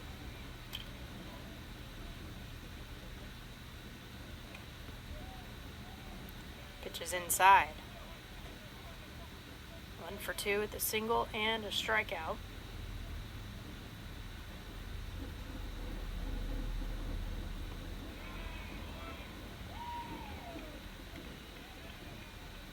Gave it up now, 1-1.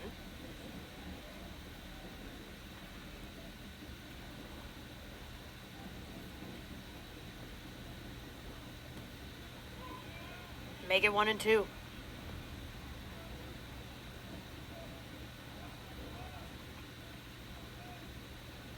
Trying to get the 2-out rally going is Derek Houston.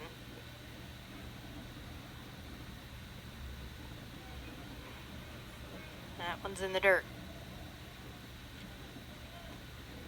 Stoll continues to go to work behind the dish.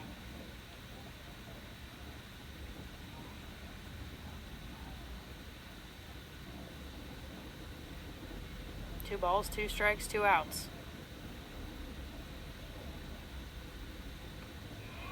Called strike 3. What an inning for Nick Dugan. It is 3 up, 3 down, ends it with the backwards K, and the 0 on the board for the top of the 5th. Stanford with the 9-run lead heading to the bottom half, and 5, 6, 7 due up for the Cardinal.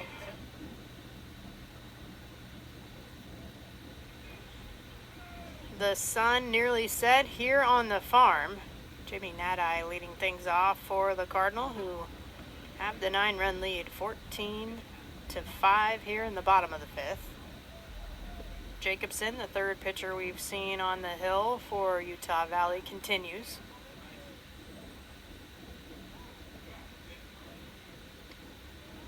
Foul tip from Nadai. Sac fly RBI, single and a run scored. He is 1 for 2 in this ball game. Trey Jacobson recorded the 1 out. Did allow the home run from Bates. First batter he faced, already a couple aboard that were credited to Hernandez. And a 1-2 count here to the Australian.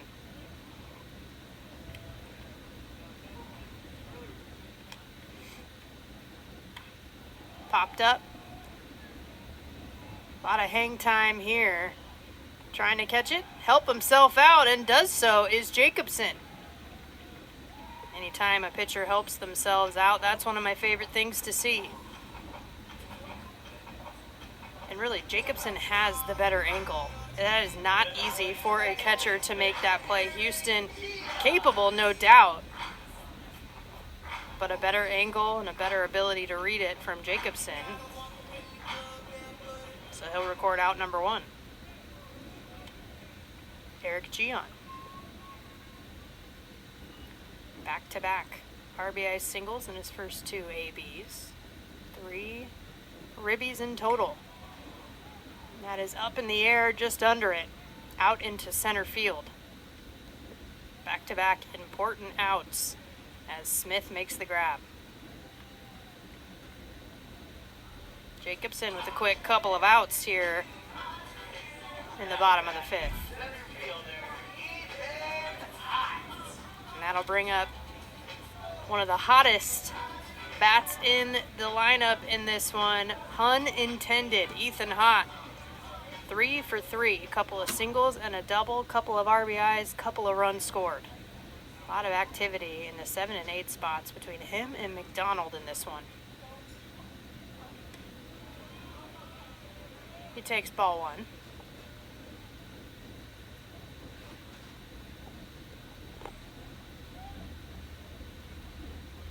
Shift on in the infield. Open spot on the right side. Low and away.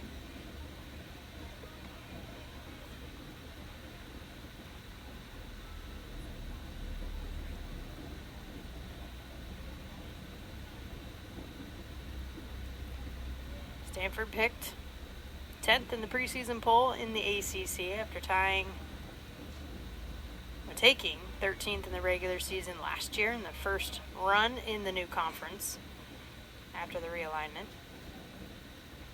Finished 27 and 25 on the year, 11 and 19 in conference play back in 2025. Looking to get back to the NCAA tournament. Jacobson finds his own there to make it 3-1 to Hott.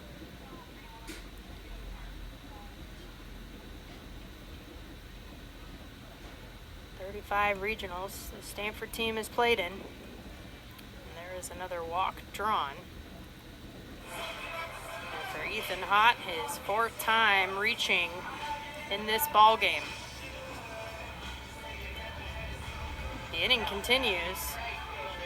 As Court McDonald will step up, had a beautiful diving play out in right field. Also 3 for 3 so far today. Back-to-back RBI singles in his first 2 appearances at the plate. And then the double in the 4th. And he came around to score.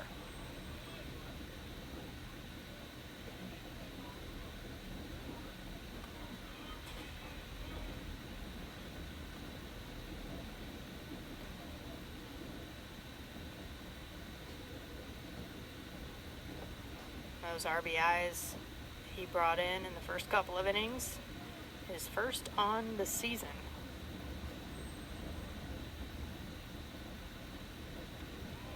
That's in there for a strike.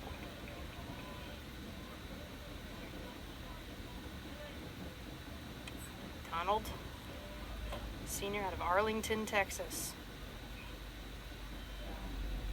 Majoring in science, technology, and society here at Stanford, and he grounds that to the right side. Underhand over to second for the force. Brass takes care of it. And Hott is retired for out number 3. Nothing across for the Cardinal. They still maintain that 9-run lead. 5 innings in the books. Top of the 6th coming up next.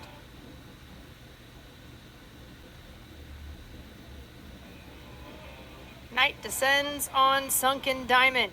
Jenna Becerra here with you in Game 3 of the series, Game 2 of today's doubleheader between the Stanford Cardinal and the Utah Valley Wolverines. Stanford up 14-5 here in the top of the 6th inning. Nick Dugan is moving and grooving on the mound, facing Cooper Brass to lead off in this inning.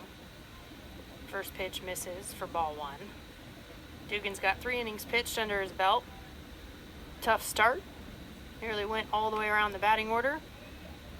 5 earned runs coming on him, but 4 strikeouts in the mix as well, as his pitch count now in the 50s.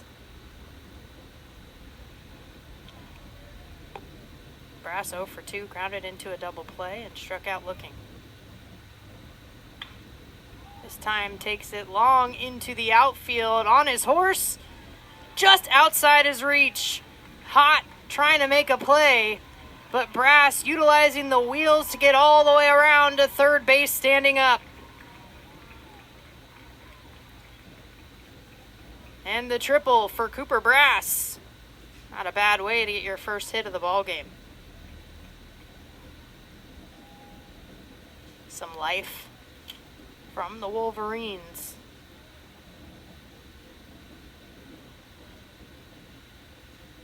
And you got to appreciate the effort from Ethan Hott out there with the extension. They'll check on him to make sure that was Bit of a hard landing on that dive.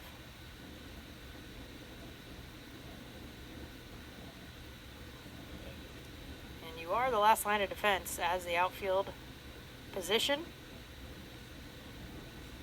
So when it gets past you, it got to the wall, give it enough time when you got speed like Brass does. And it looks like Hot is A-OK.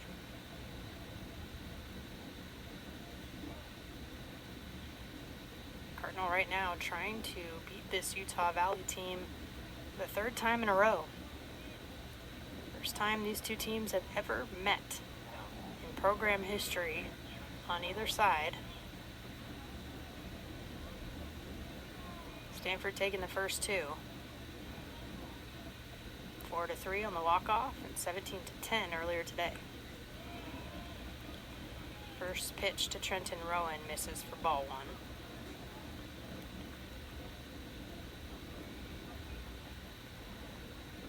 Stanford Diamond Sports been active today.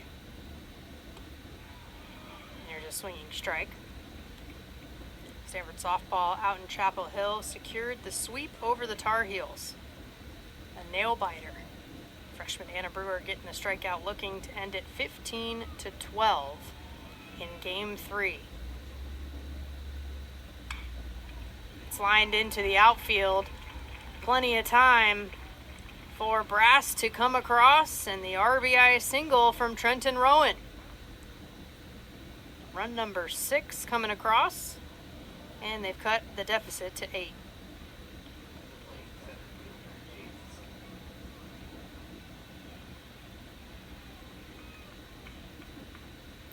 So Brass and Rowan both their first hits of the ball game after having struck out looking earlier on. Making the adjustments. Jaden Smith 0 for 1 with a walk and a run scored. And that's in for a strike.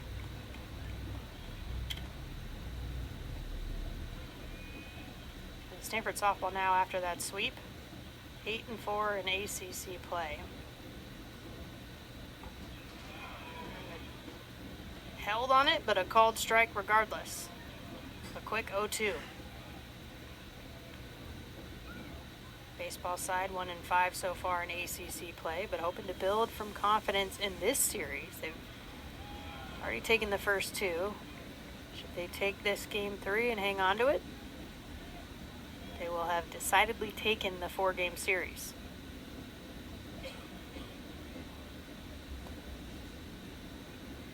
One, two. In the dirt. Stoll keeps it in front.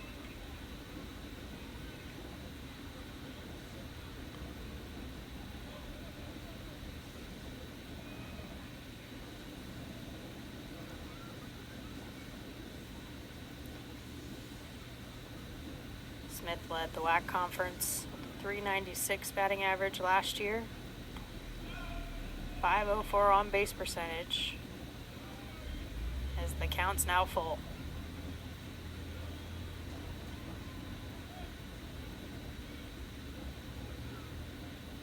Slower start this year with the .245.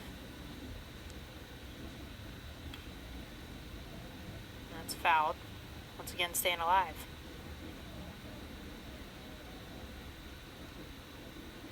A Utah Valley team that knows how to fight. Finished third in the regular season last year, ended up winning the WAC tournament championship on 4 straight victories. Not only that, but went to the NCAA tournament as the auto bid coming from the WAC. First appearance in the regional since 2016, nearly a decade. They went to Eugene and they beat Oregon. First NCAA tournament win in program history and the first ranked since 2022. That's aligned and foul on the left side. That last ranked win in 2022 was against Grand Canyon. So the first Power Conference ranked win. And even longer. Ended up losing to Arizona and Cal Poly in 11 innings to end their season.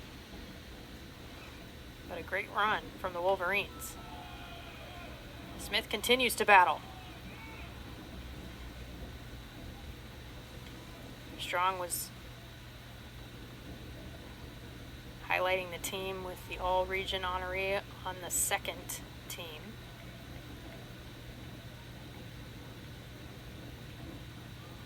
The offense really carried the Wolverines last season. Top 10 in the nation in hits overall, 11th in triples, 15th in runs scored. Goes opposite way into right. Camping out under it to make the grab is McDonald. Dugan coming out on the right side of that one. That is out number 1.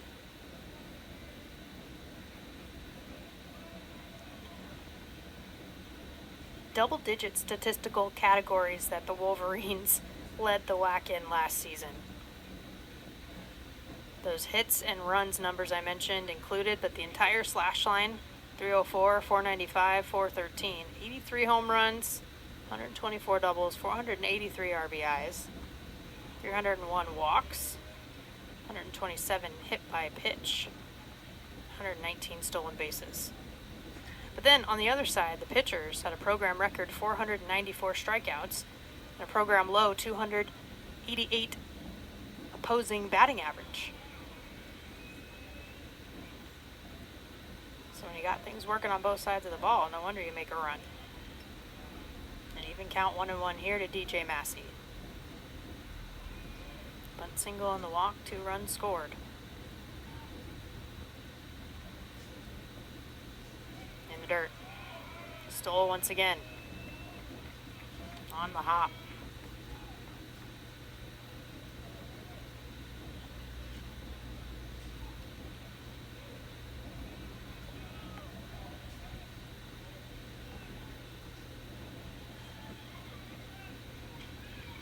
One, 2 count.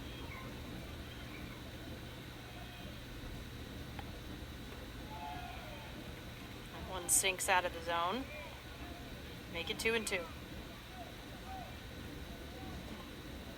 Nick Dugan now into the 70s. His total pitches.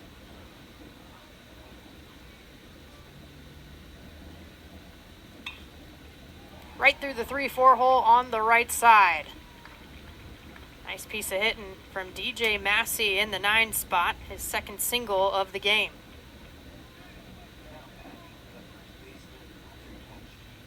Rowan over to second. Still the 1 out for the top of the order once again. This will start the 4th time through. And that'll get a visit from pitching coach Thomas Eager.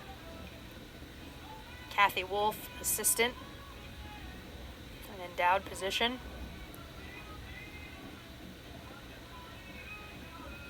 And that's going to do it for Nick Dugan.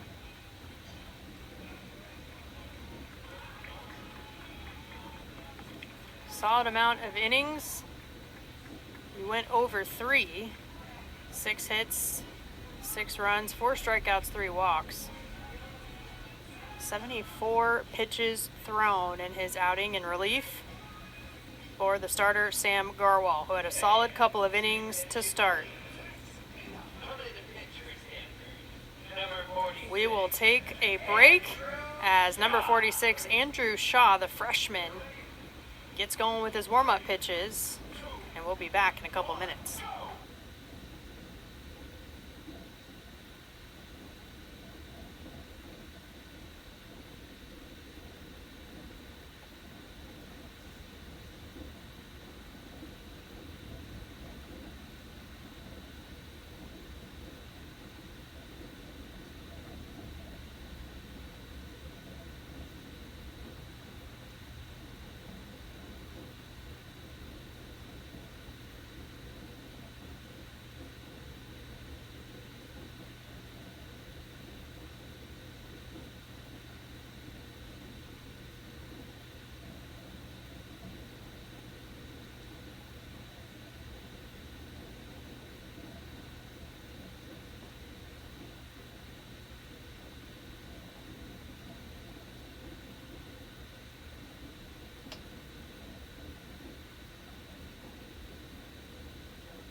And the freshman, Andrew Shaw's got his warm-up pitches in out of Woodstock, Georgia. The southpaw has thrown 9 innings so far this season, 11 hits allowed, 4 runs all earned, 12 strikeouts to just 3 walks. Has hit 1 batter, a few extra base hits, as that is hung on to by Stoll behind the dish.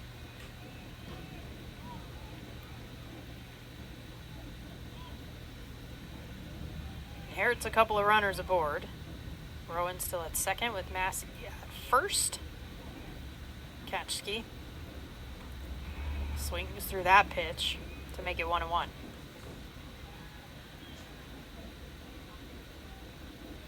An RBI double. Back in the 4th inning. He was hit in the 3rd, came around to score. 1 for 2 performance so far in this one.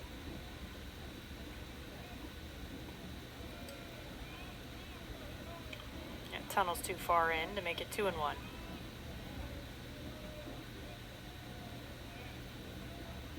Shaw, the 3rd arm out of the Stanford bullpen. Garwal, the starter for a couple. Dugan came in through 3 1/3.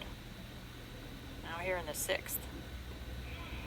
Trying to get out of it and evens it up 2-2 there.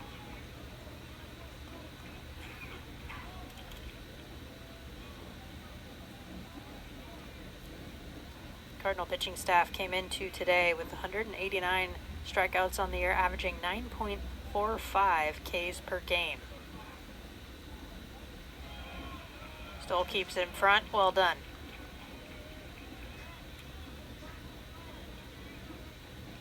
When you couple that with all the multi-home run games that they have had, some of the run production,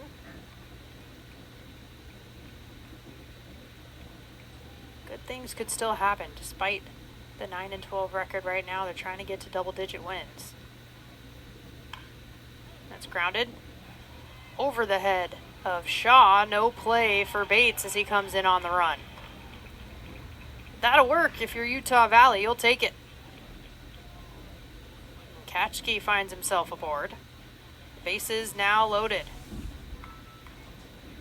I believe that's going to go down as an infield single. Second hit of the game for Katchke. He passes the bat to Caden Carpenter. Still just the 1 out with the bases loaded. Carpenter has struck out a couple of times, once looking, once swinging. The RBI walk with bases loaded as well, mixed in the middle. Takes strike 1.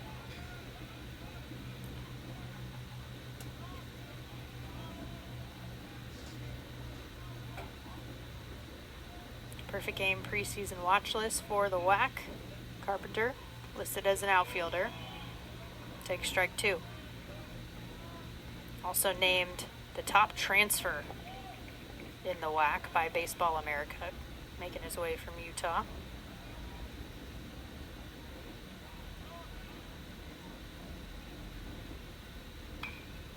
Staying alive. Gets that pitch out of there. It'll stay 0-2.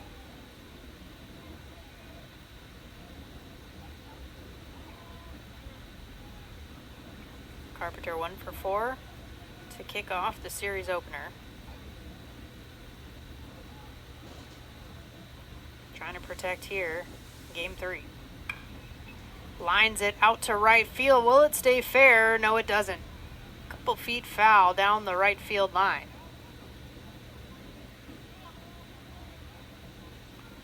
Carpenter continuing to battle.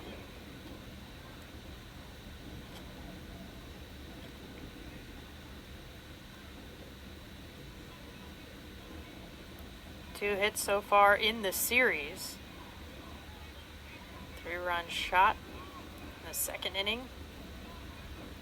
Earlier this afternoon to start the doubleheader. Still an 0-2.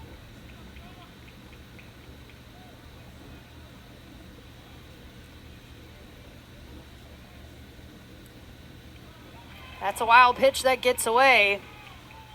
Capitalizing immediately. And run number 7 coming across for the Wolverines.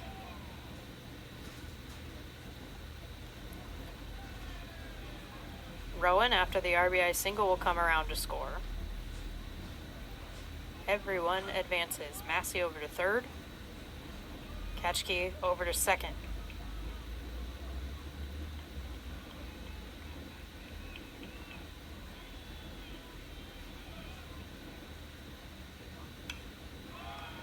Popped up out of play.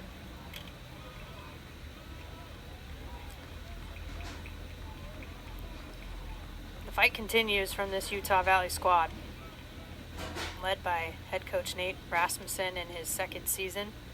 43-40 during his time as the skipper at Utah Valley, and his fifth season overall, having been on staff. Fouled out of play again.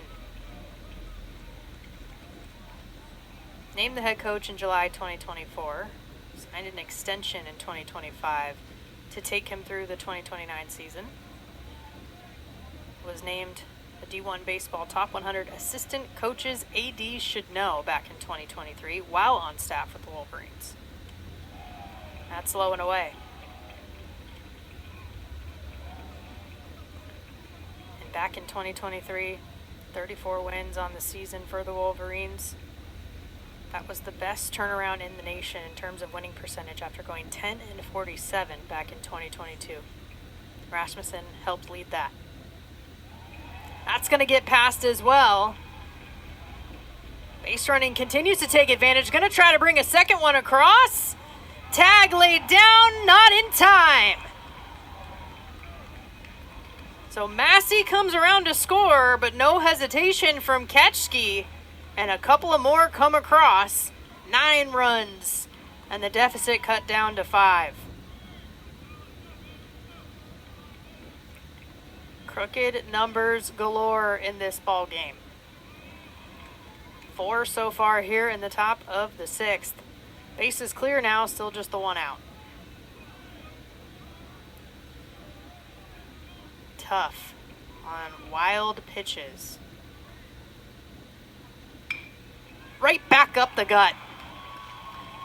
Great piece of hitting by Caden Carpenter. His first hit of the ball game. Capitalizes on the momentum that his teammates created on the base paths. 1 out single, puts a base runner aboard once again.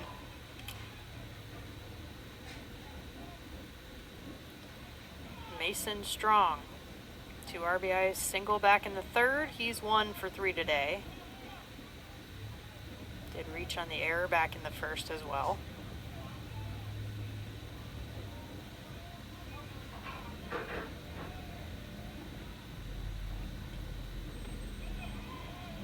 In there for a strike. Good response from Shaw.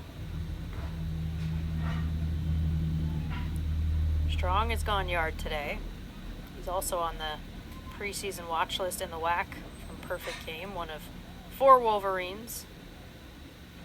Number 10 catcher listed in terms of draft prospects in the WAC as well, as once again Stoll going to work behind the plate. Strong also listed as the D1 Baseball number 37 catcher overall and the WAC Player of the Year in the preseason.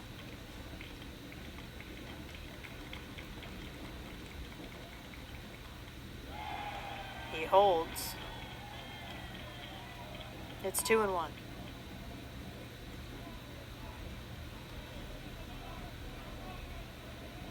Mason Strong's got a very open stance to start, but immediately as he starts to get on time with his stride, he evens it up right there. And as long as he stays on time, he's been able to see the ball really nicely, working this count to 3-1.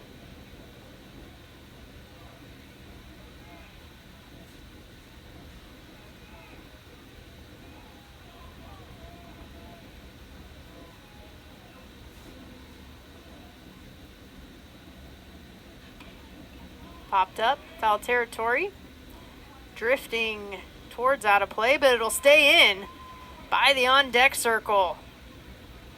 Nolan Stole that one from Mason Strong. An important second out for the Cardinal.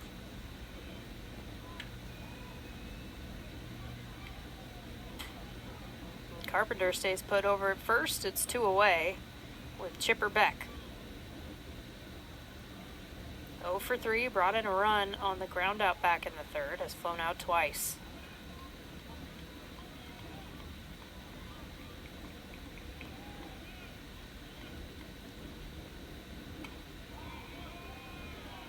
Just missed inside.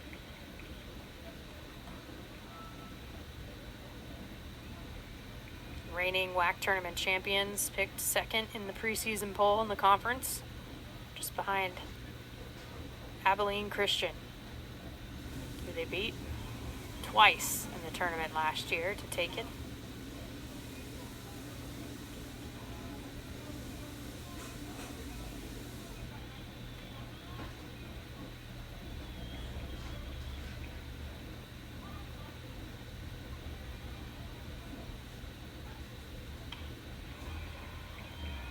Fouled out of play.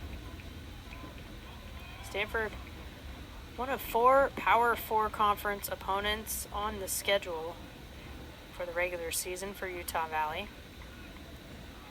26 home games. Wolverines coming off a 12-game homestand coming into this series here at Stanford. Misses up.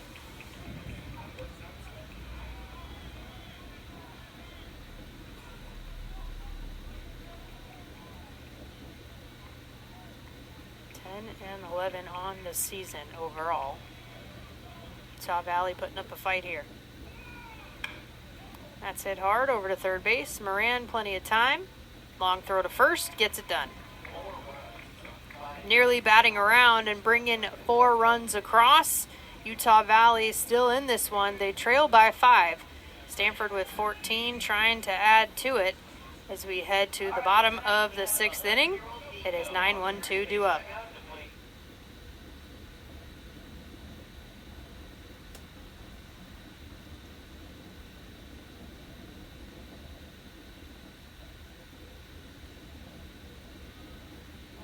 Bottom of the 6th, bottom of the order for Stanford as Nolan Stoll will lead things off. Takes strike 1 from Trey Jacobson. Thrown an inning and a third. Came in to relieve Ray Hernandez, who came in for the starter Garrett Miller. First 2 through a couple of innings each. And taking some speed off that one, coming in at 76 to make it 0-2.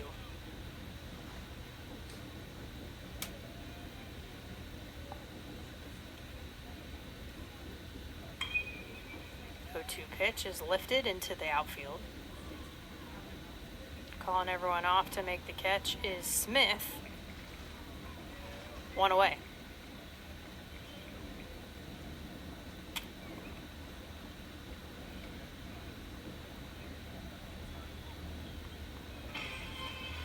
Utah Valley in the fight for this one, trying to get back to 500 on the season.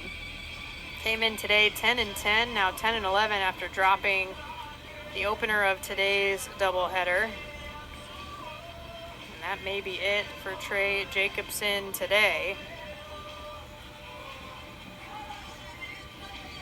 And that is confirmed. Jacobson will pass the ball to the 4th pitcher out of the Utah Valley bullpen. Jacobson going 1 2/3, allowed a hit and a run, which was earned. Didn't strike anyone out, but just the 1 walk. And a solid near 2 innings of work. And we'll take a quick break and come back with your new pitcher in just a moment.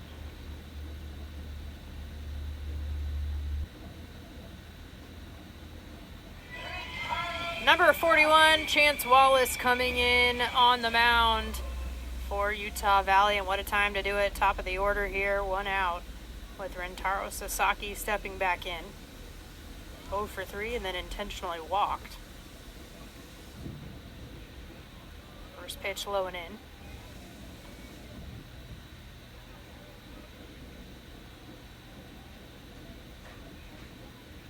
Wallace, the senior out of Portland, Oregon, went to Sunset High School, started his career at Pacific University, the alma mater of head coach Nate Rasmussen. as well as pitching coach Kyle Treadway. 4 1/3 innings pitched this season. No record, 6 hits, 3 runs, only 2 earned. 5 strikeouts to 3 walks. Just 1 extra base hit in those 6 allowed. And a 3-0 count here to Sasaki.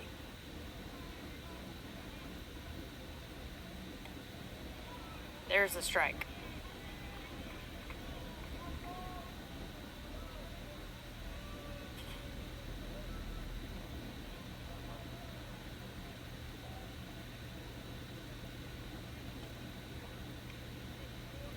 That ball 4 will miss, go all the way to the backstop. Sasaki keeping an eye on it. Makes his way to first. Runner aboard once again for the Cardinal with 1 out. Teddy Tokheim, last time, followed up the intentional walk issued to Rintaro Sasaki with a 2 RBI single. That was with bases loaded. Also has a solo shot and another single. A 3-for-3 day along with his walk.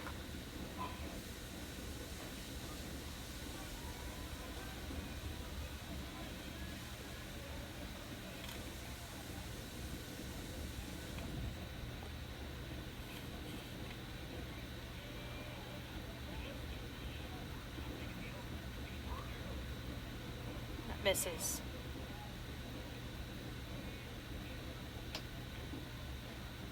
And falling behind early on in his outing is Wallace.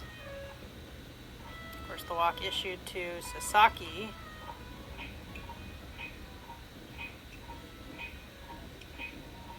And another conversation on the mound. Pitching coach Kyle Treadway. And along with Treadway and Nate Rasmussen, third base coach and outfield coach Paul Gehring in his 2nd season as well. Mitch Morales, a Utah Valley alum, coaches the infielders as well as first base. Class of 2022 in his 2nd season. That rounds out the staff that Rasmussen has put together. It's taking over.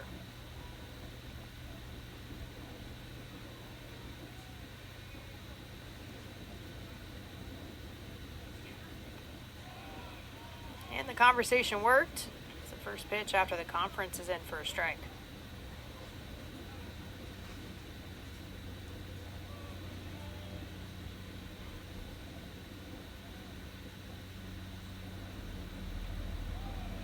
That pitch will miss. So like Treadway and Rasmussen, Wallace spent time at Pacific University before he made his way over to Utah Valley. Popped up in the air, drifting into foul territory. Trying to camp under it, following it all the way into the glove. It's Katchke. Not an easy play to make, but executes and gets it done for 2 away.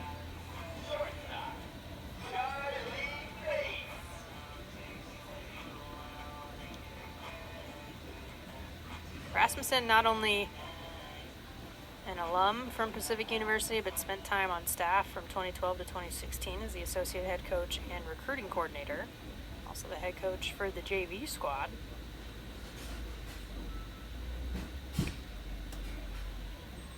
Has been a bit of a preparation ground for a few folks in the Wolverine baseball family. That's how Rasmussen started his coaching career, moved on to Northern Colorado. Bates fouls that out of play.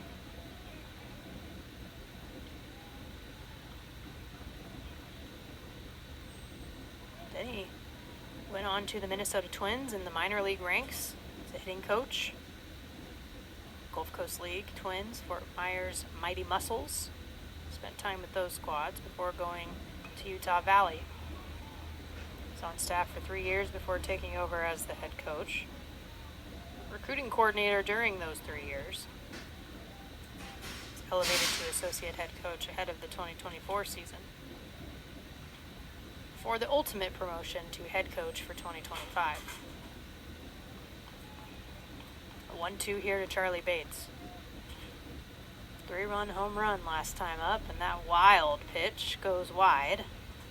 Sasaki takes second base. He's rounding. He'll stay put. Just a bit outside.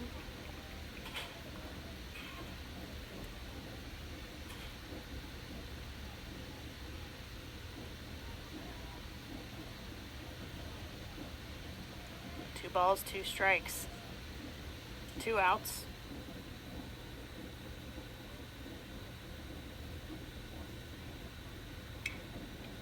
Lifted into left. And making the grab is Rowan. And that'll do it. Sasaki is stranded over at second base as Wallace gets out of it. 6 innings in the books. Top of the 7th. Coming up next.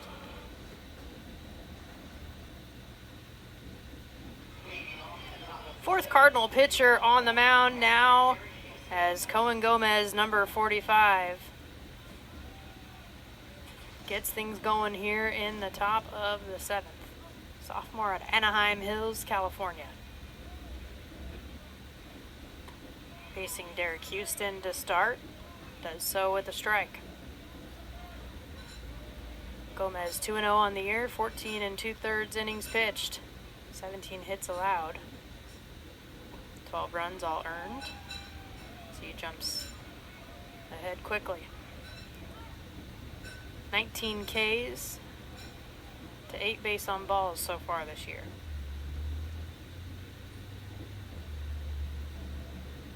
So on the 0-2 count,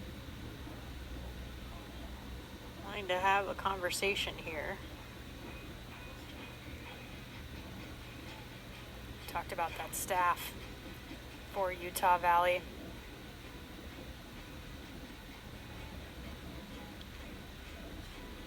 Typical third base coach is Paul Gehring. Over at first, usually Mitch Morales.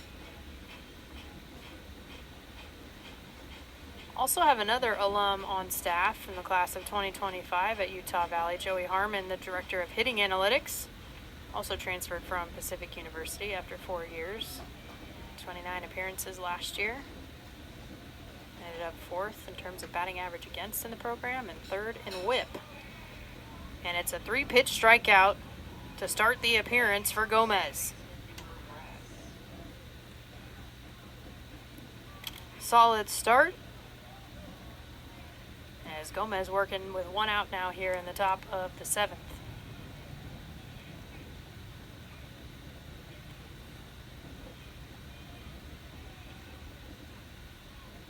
Cooper Brass. Triple last time. First pitch fouled.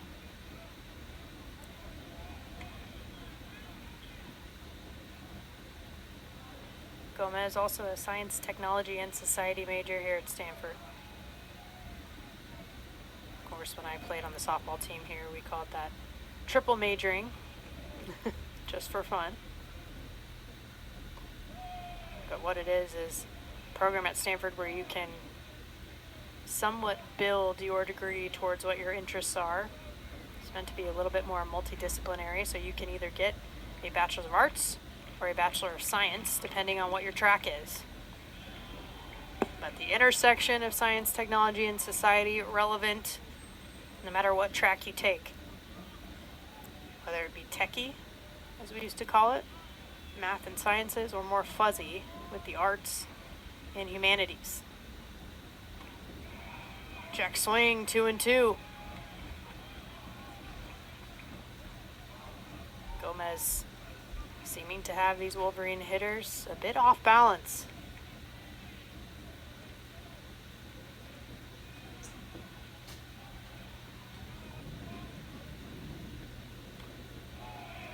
Just enough to stay alive.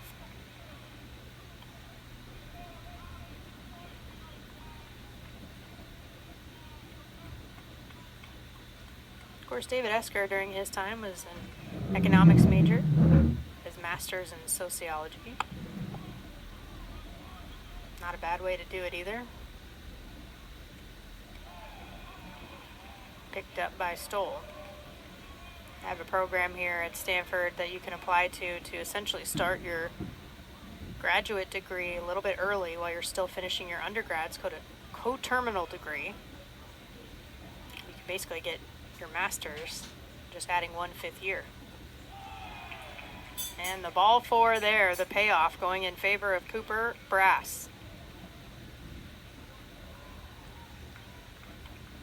Back-to-back plate appearances where he has reached.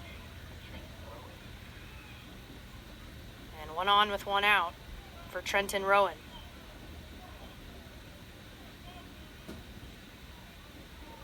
RBI single. Back in the 6th. Around to score on a wild pitch. 4 came across just an inning ago for the Wolverines.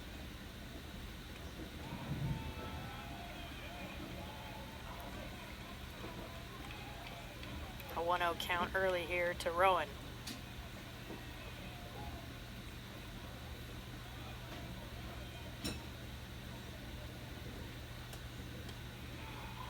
In there for a strike. 1-1 with 1 out, runner at first. Such an interesting history for this Utah Valley baseball program. 23 years they've been at the Division I level. It goes back to the 70s when they started at the JUCO level, as that is in for 1-2 count. 72 to 86. They were JC, and they joined the SWAC and the NJCAA, Region 18, until 2003. They became Division I. That's going to get past in the dirt. Diving headfirst into second safely is Brass. Tough one. Stoll tried to keep in front. But a runner in scoring position now with 1 out. After they became the only school that had went straight from JC to Division I in 2003. That lasted till 2013, till they went specifically to the WAC. Pitch is fouled to make it 2-2. But this is the last year in the WAC in the conference for the athletic department for Utah Valley. They will make the move over to the Big West starting in the next academic year. Trying to go out with a bang are the reigning WAC tournament champions. Full count. 13 sports in total will be making that move. Wrestling's still going to stick in the Big 12. But baseball, basketball for men's and women's, cross country for both, golf both, men's and women's soccer, softball, as well as track and field and women's volleyball. Swing and a miss. Finishing the play over at first is Stoll to record the strikeout, and it's out number 2. Both outs have been recorded via the K.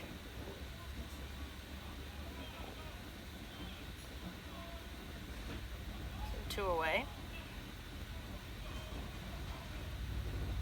And scheduled to hit is Jaden Smith. He's 0 for 2 with a walk and a run scored so far in this one, but we're going to have a pinch hitter in place.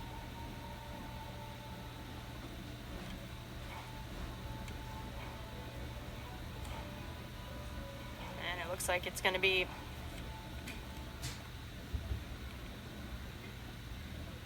nope, Jaden Smith sticking in there. So I thought for a moment that we might be seeing a move being made, but Jaden Smith sticks in the box and fouls that pitch out of play.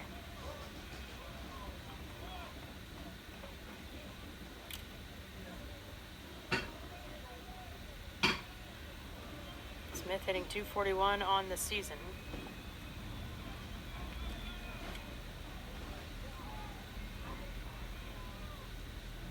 Had a single last game as he takes ball 1 there. A couple of walks. 2 runs scored.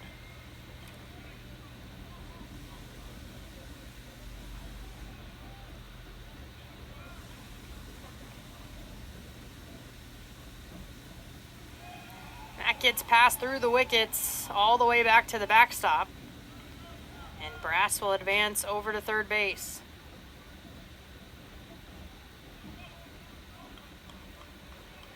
So some freebies allowing Brass to advance. Utah Valley still trailing 14-9, but that 10th run just 90 feet away.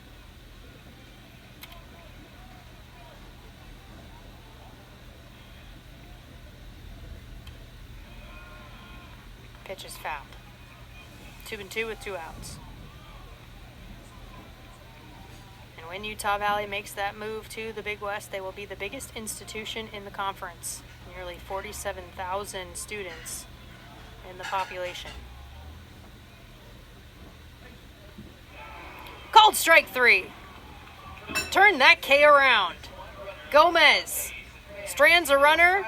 All 3 retired with the strikeout. And a clean top of the 7th for the Cardinal defensively. The 5-run lead over Utah Valley. Part of the order due up next.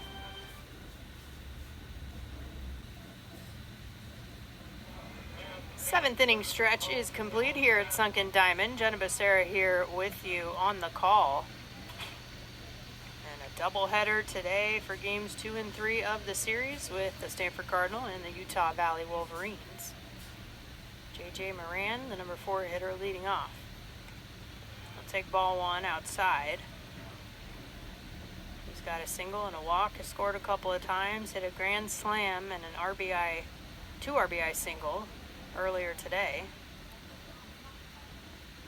Chance Wallace still on the hill for the Wolverines. Chopped over short. Played on the high hop. The strong throw over to first. A nice read from Massey. That will retire Moran.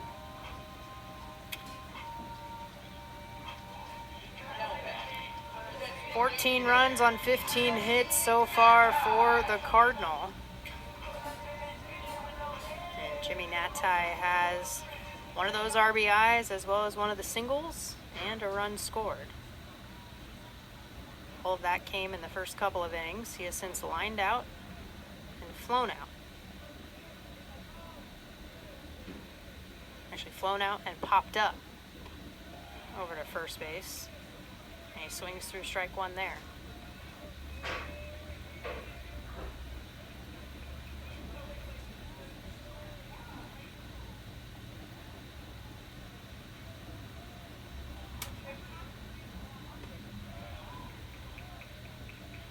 A quick 0-2 count here to Jimmy Natai. Actually, that pop-up was to Jacobson, who helped himself out when he was on the mound. Went 1 2/3. A quick strikeout. 1, 2, 3 delivered from Wallace. 2 up, 2 down for the Wolverines. And not interested in lifting the bat off his shoulder. And a quick couple of outs will bring up Eric Gion. RBI single in the first, 2 RBI single in the second. He has since lined out and flown out. 2 for 4. A solo home run in game 1 of the doubleheader and a massive swing there. Stanford, one of the most historic programs in collegiate baseball. 2 national championships back in '87 and '88. Number 9 in the nation with 19 men's college World Series appearances. They're 41 and 35 overall at the biggest show in Omaha.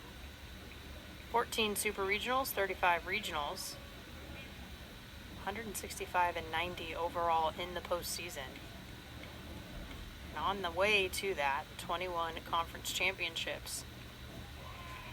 Foul tip to stay alive there from Gion. The last conference title was back in 2023, still in the Pac-12 days. The lone tournament championship in the inaugural year back in 2022. Pac-12 did not have a tournament until then. 58 All-Americans, 35 first-round MLB draft picks, and the winningest Division I program in California since 2017, with now 326 wins. So much history. Pitch is up. Gian works it to 1-2.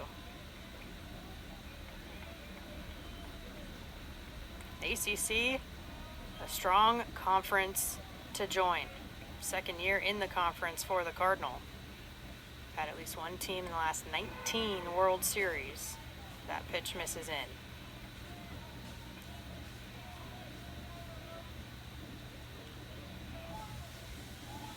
Six or more teams in the last 21 NCAA tournaments for the ACC.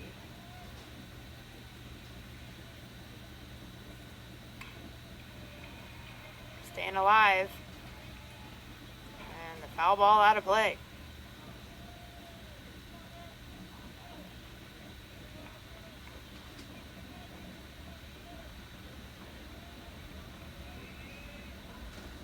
Still 2-2 with 2 outs. Gian putting up a fight. And looks like he's going to win it. That'll fall down for the line drive single out in right field. What an at-bat from Eric Gian. And he gets his third single of the ball game to keep Stanford alive here in the bottom of the 7th.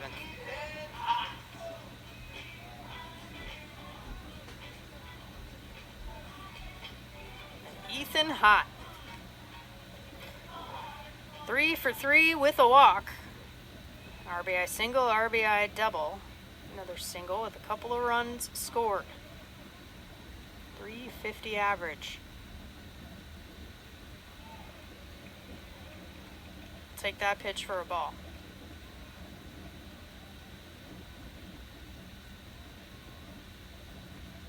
Hott was 3 for 4 in Game 3 against Pitt. 10-5 loss for the Cardinal. Hit his first home run of the season, along with a double and 3 RBIs.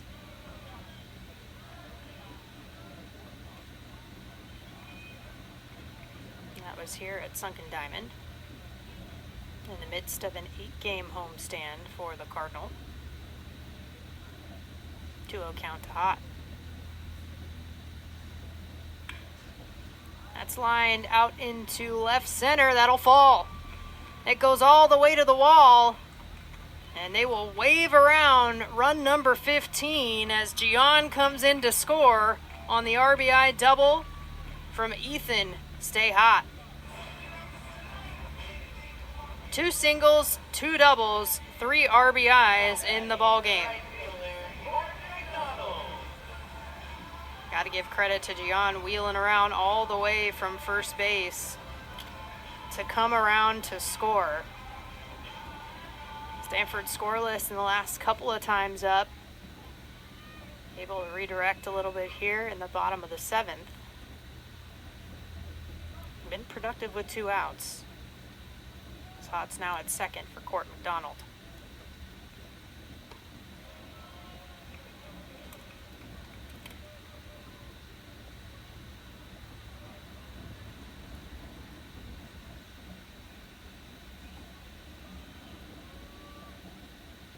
One 0 count to 3 for 4 hitter. Popped up, fouled out of play. Back-to-back RBI singles, then a double, then a run scored in the 4th, and then ended the inning in the 5th with the grounder over to second base. 1-1 here. Check swing, did he go? They say he did.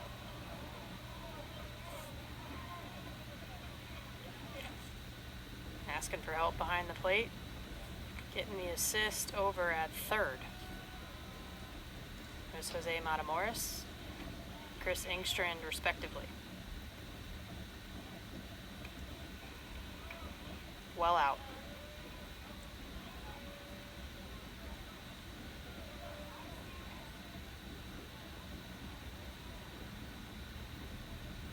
Stanford 9-12. looking for double-digit wins with a 6-run lead. Low and away. Pretty gorgeous night here at Sunken Diamond. Initial stadium built here in 1921. It's been updated since. And the payoff misses for ball 4. McDonald over at first with Hott still at second, 2 outs. And we will have a pinch hitter. Due up was Nolan Stoll. It's going to be number 14, Sebastian David. Getting an opportunity here in the 7th. And Utah Valley will take the opportunity to have the conference out on the mound.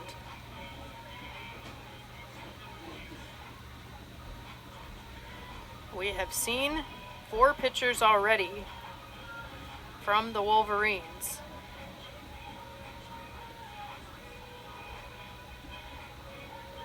Looking to see what the next move will be as Wallace comes off the mound. And we'll have a new arm coming in. Pitcher number 5 for Utah Valley will face the pinch hitter in Sebastian David, and we will be back in a few moments after the warm-up.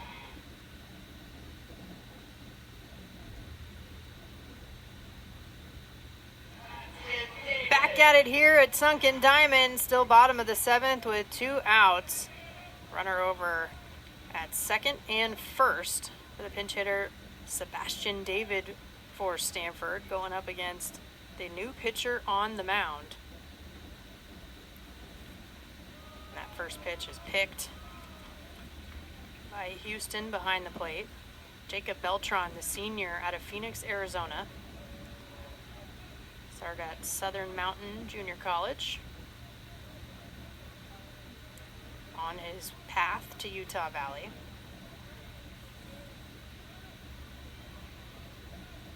Sebastian David, the junior, out of Washington.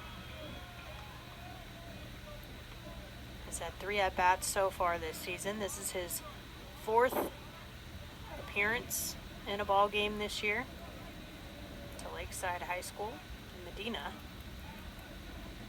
representing the Pacific Northwest. Goes the other way, ranging to the left, making the throw to first base. And making the play is Brass. So David is retired on the 4-3, and that'll do it. But the RBI double from Ethan Hott brings in another one. 15-9, we sit after 7 innings. Stanford on top of Utah Valley.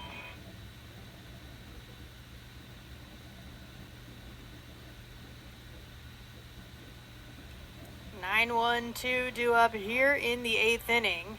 DJ Massey leading things off for the Wolverines. They trail by 6. And Cohen Gomez still on the mound for the Cardinal, pitching to a new battery mate behind the dish who catches that first strike. It's Luke Lavin. Got the start, of course, earlier today behind the dish and has done so throughout the season. That's right back to Gomez. He will underhand it on the run over to first base. Takes care of it. So Gomez takes care of the baseball.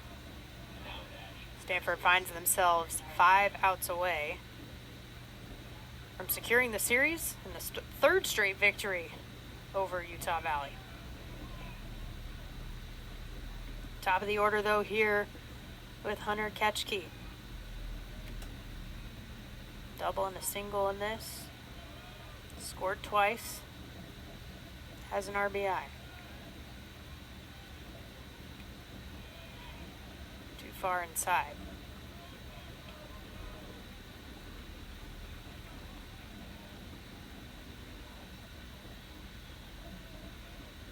Really a gorgeous night here at Sunken Diamond. 65 degrees.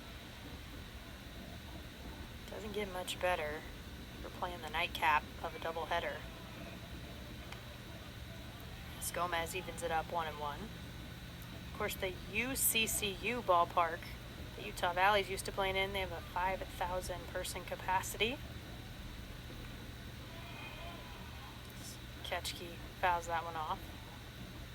Opened back in 2005. 30th largest ballpark in the nation. 11th among mid-majors. 4th out west. And the largest in the WAC.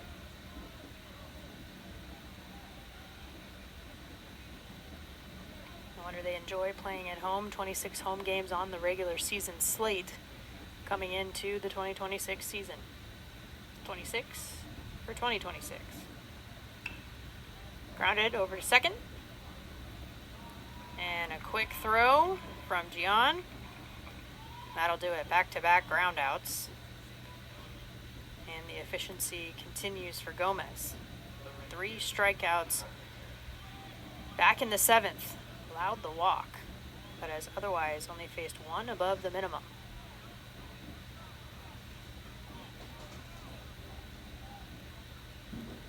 Andrew Shaw went 2/3 of an inning. A couple of hits and a run allowed. A couple of wild pitches before giving way to Cohen Gomez.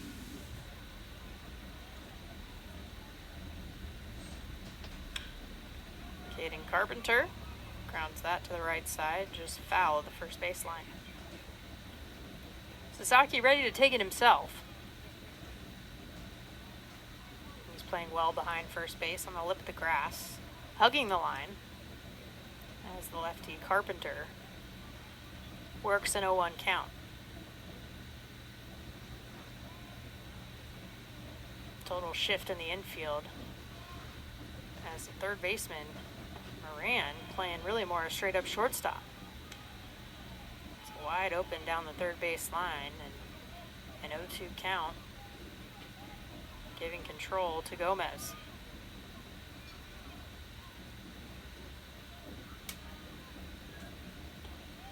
Mulling away. Good take from Carpenter.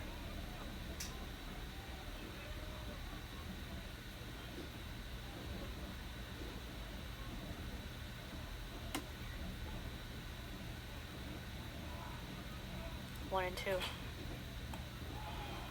Evened it up. 2-2.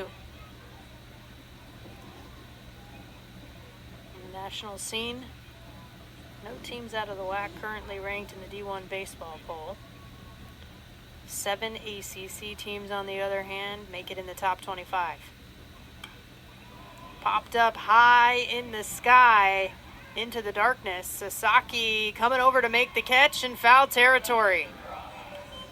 Nicely done by the first baseman, and it's 3 up, 3 down, 5 straight retired by Cohen Gomez. 3 outs away now for Stanford to get win number 3 in the series. They lead by 6 heading to the bottom of the 8th.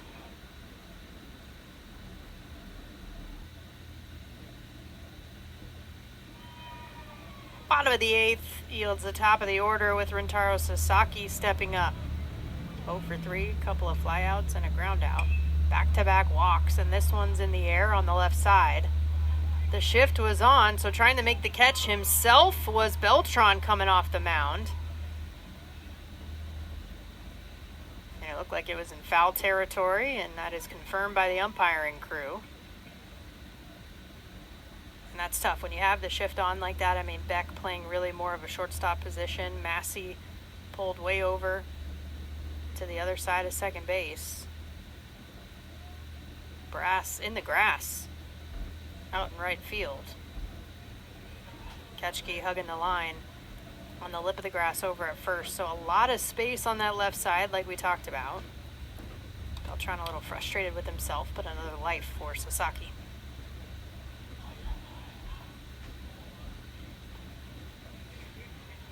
I'll take ball 1.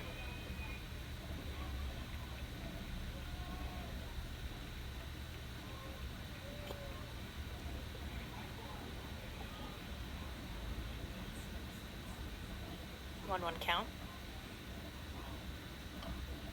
Off the end of the bat. On that left side once again. Once again, Beltran taking it himself. This time, he finishes. And retiring Rintaro Sasaki once again for one away here in the bottom of the 8th.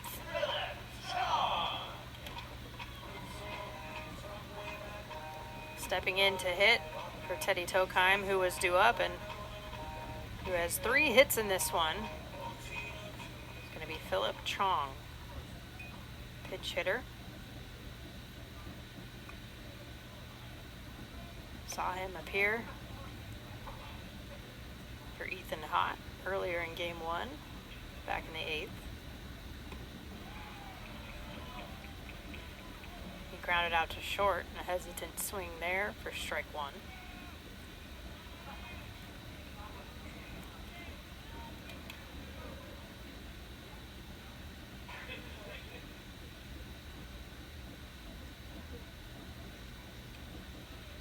Well wide. 1-1.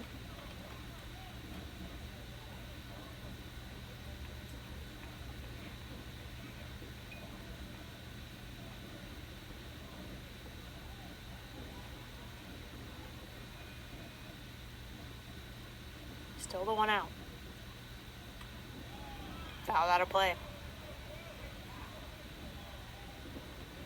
Not only this weekend, the first time these two programs have ever met in their histories, Utah Valley had never previously played an ACC opponent.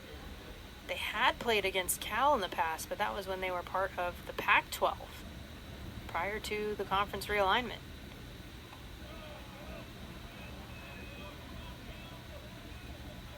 Misses out of the zone there to make it 2-2.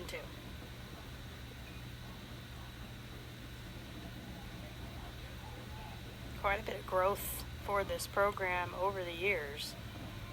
Utah Valley. That's up and in.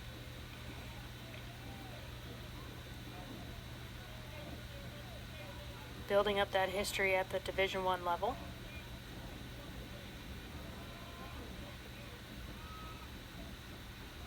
Payoff pitch. Called strike 3 on the outside corner. Big time delivery from Beltran.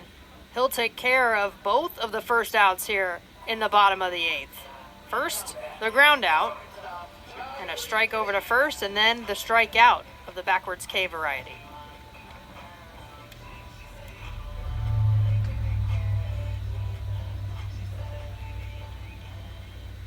Two down, and it's Charlie Bates' turn. 1 for 4 today, but it was a big one. 3-1 home run back in the 4th. It's popped up, flown out, grounded out. And he'll lay down the bunt this time. Can Beltran do all 3? Yes, he can. He'll take care of it all himself in a quick bottom of the 8th. Will give way to the final 3 outs for Utah Valley offensively. They trail by 6, 15-19, Stanford.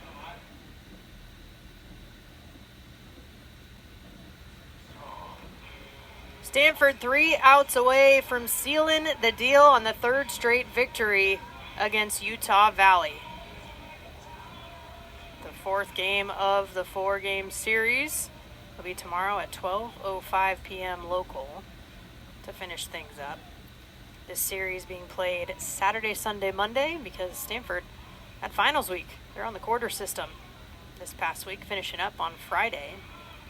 First pitch to Mason Strong is fouled off for strike 1. It is 3-4-5 due up. Part of the order. It's been relatively quiet though in this one for the Wolverines. Strong does have a 2 RBI single. Houston has a single as well, but has since struck out 3 times. Be scheduled in the hole with Beck on deck.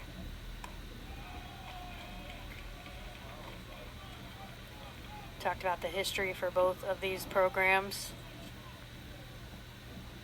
The communities that surround the alumni, also incredibly strong. See the ties on staff for both. Alums at their alma maters. Or in the case of head coach Nate Rasmussen, hiring former teammates like Kyle Treadway. 3-1. Popped up right side of the infield. Gian camping under it right at the edge of the dirt. And a key first out in the books. And a couple of defensive switches for Stanford as they try to finish this one out. Court McDonald moved from right field to left field.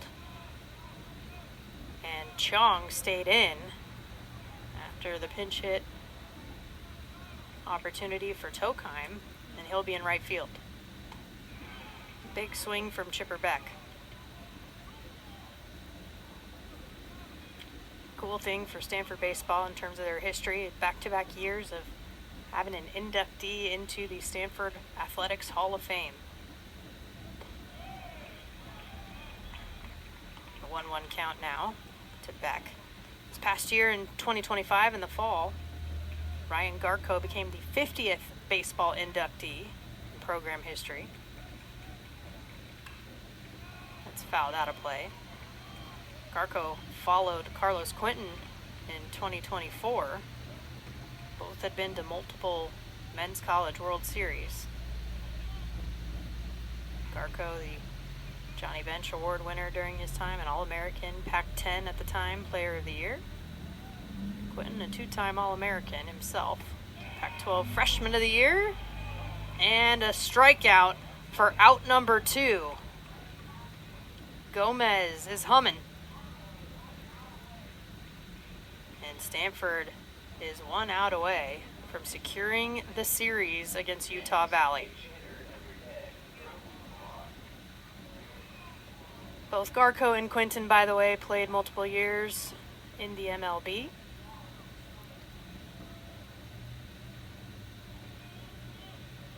Garko was an assistant on the Stanford squad back in 2014 as well.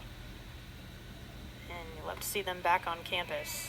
It's that first pitch strike to Brody Block, who is hitting for Houston, who, as mentioned, 1 for 4 today in this ball game, but has struck out the last 3 times up. Block got the start earlier today as he fouls that out of play.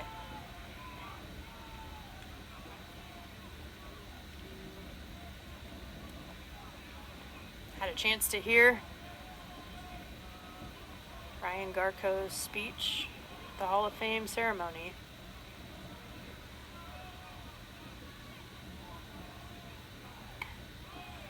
That one's well outside. And it really aligned with all the other inductees, which included softball player Sarah Beeson, women's basketball current assistant coach, but also former player Jeanette Pullen, and just the excellence that Stanford demands and all that they learned from it. That pitch in the dirt.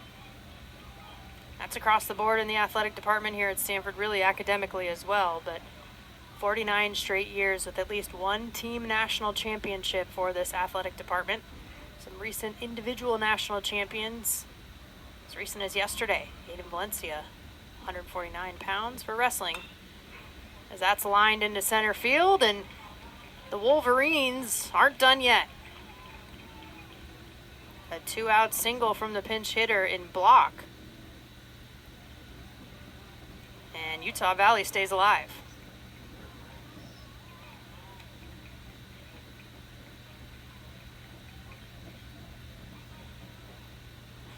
I mentioned individual national champion for Stanford wrestling, Aiden Valencia, at 149 pounds, secured this weekend. Women's swimming, national runner-up as a squad, but some individual national champions as well. Cooper Brass, the one hop hit hard, and the lead runner erased at second, and that'll do it. The final play in the books, and it's a 15-9 victory for the Cardinal, 3rd straight win, and they officially take the series in this 4-game set from Utah Valley.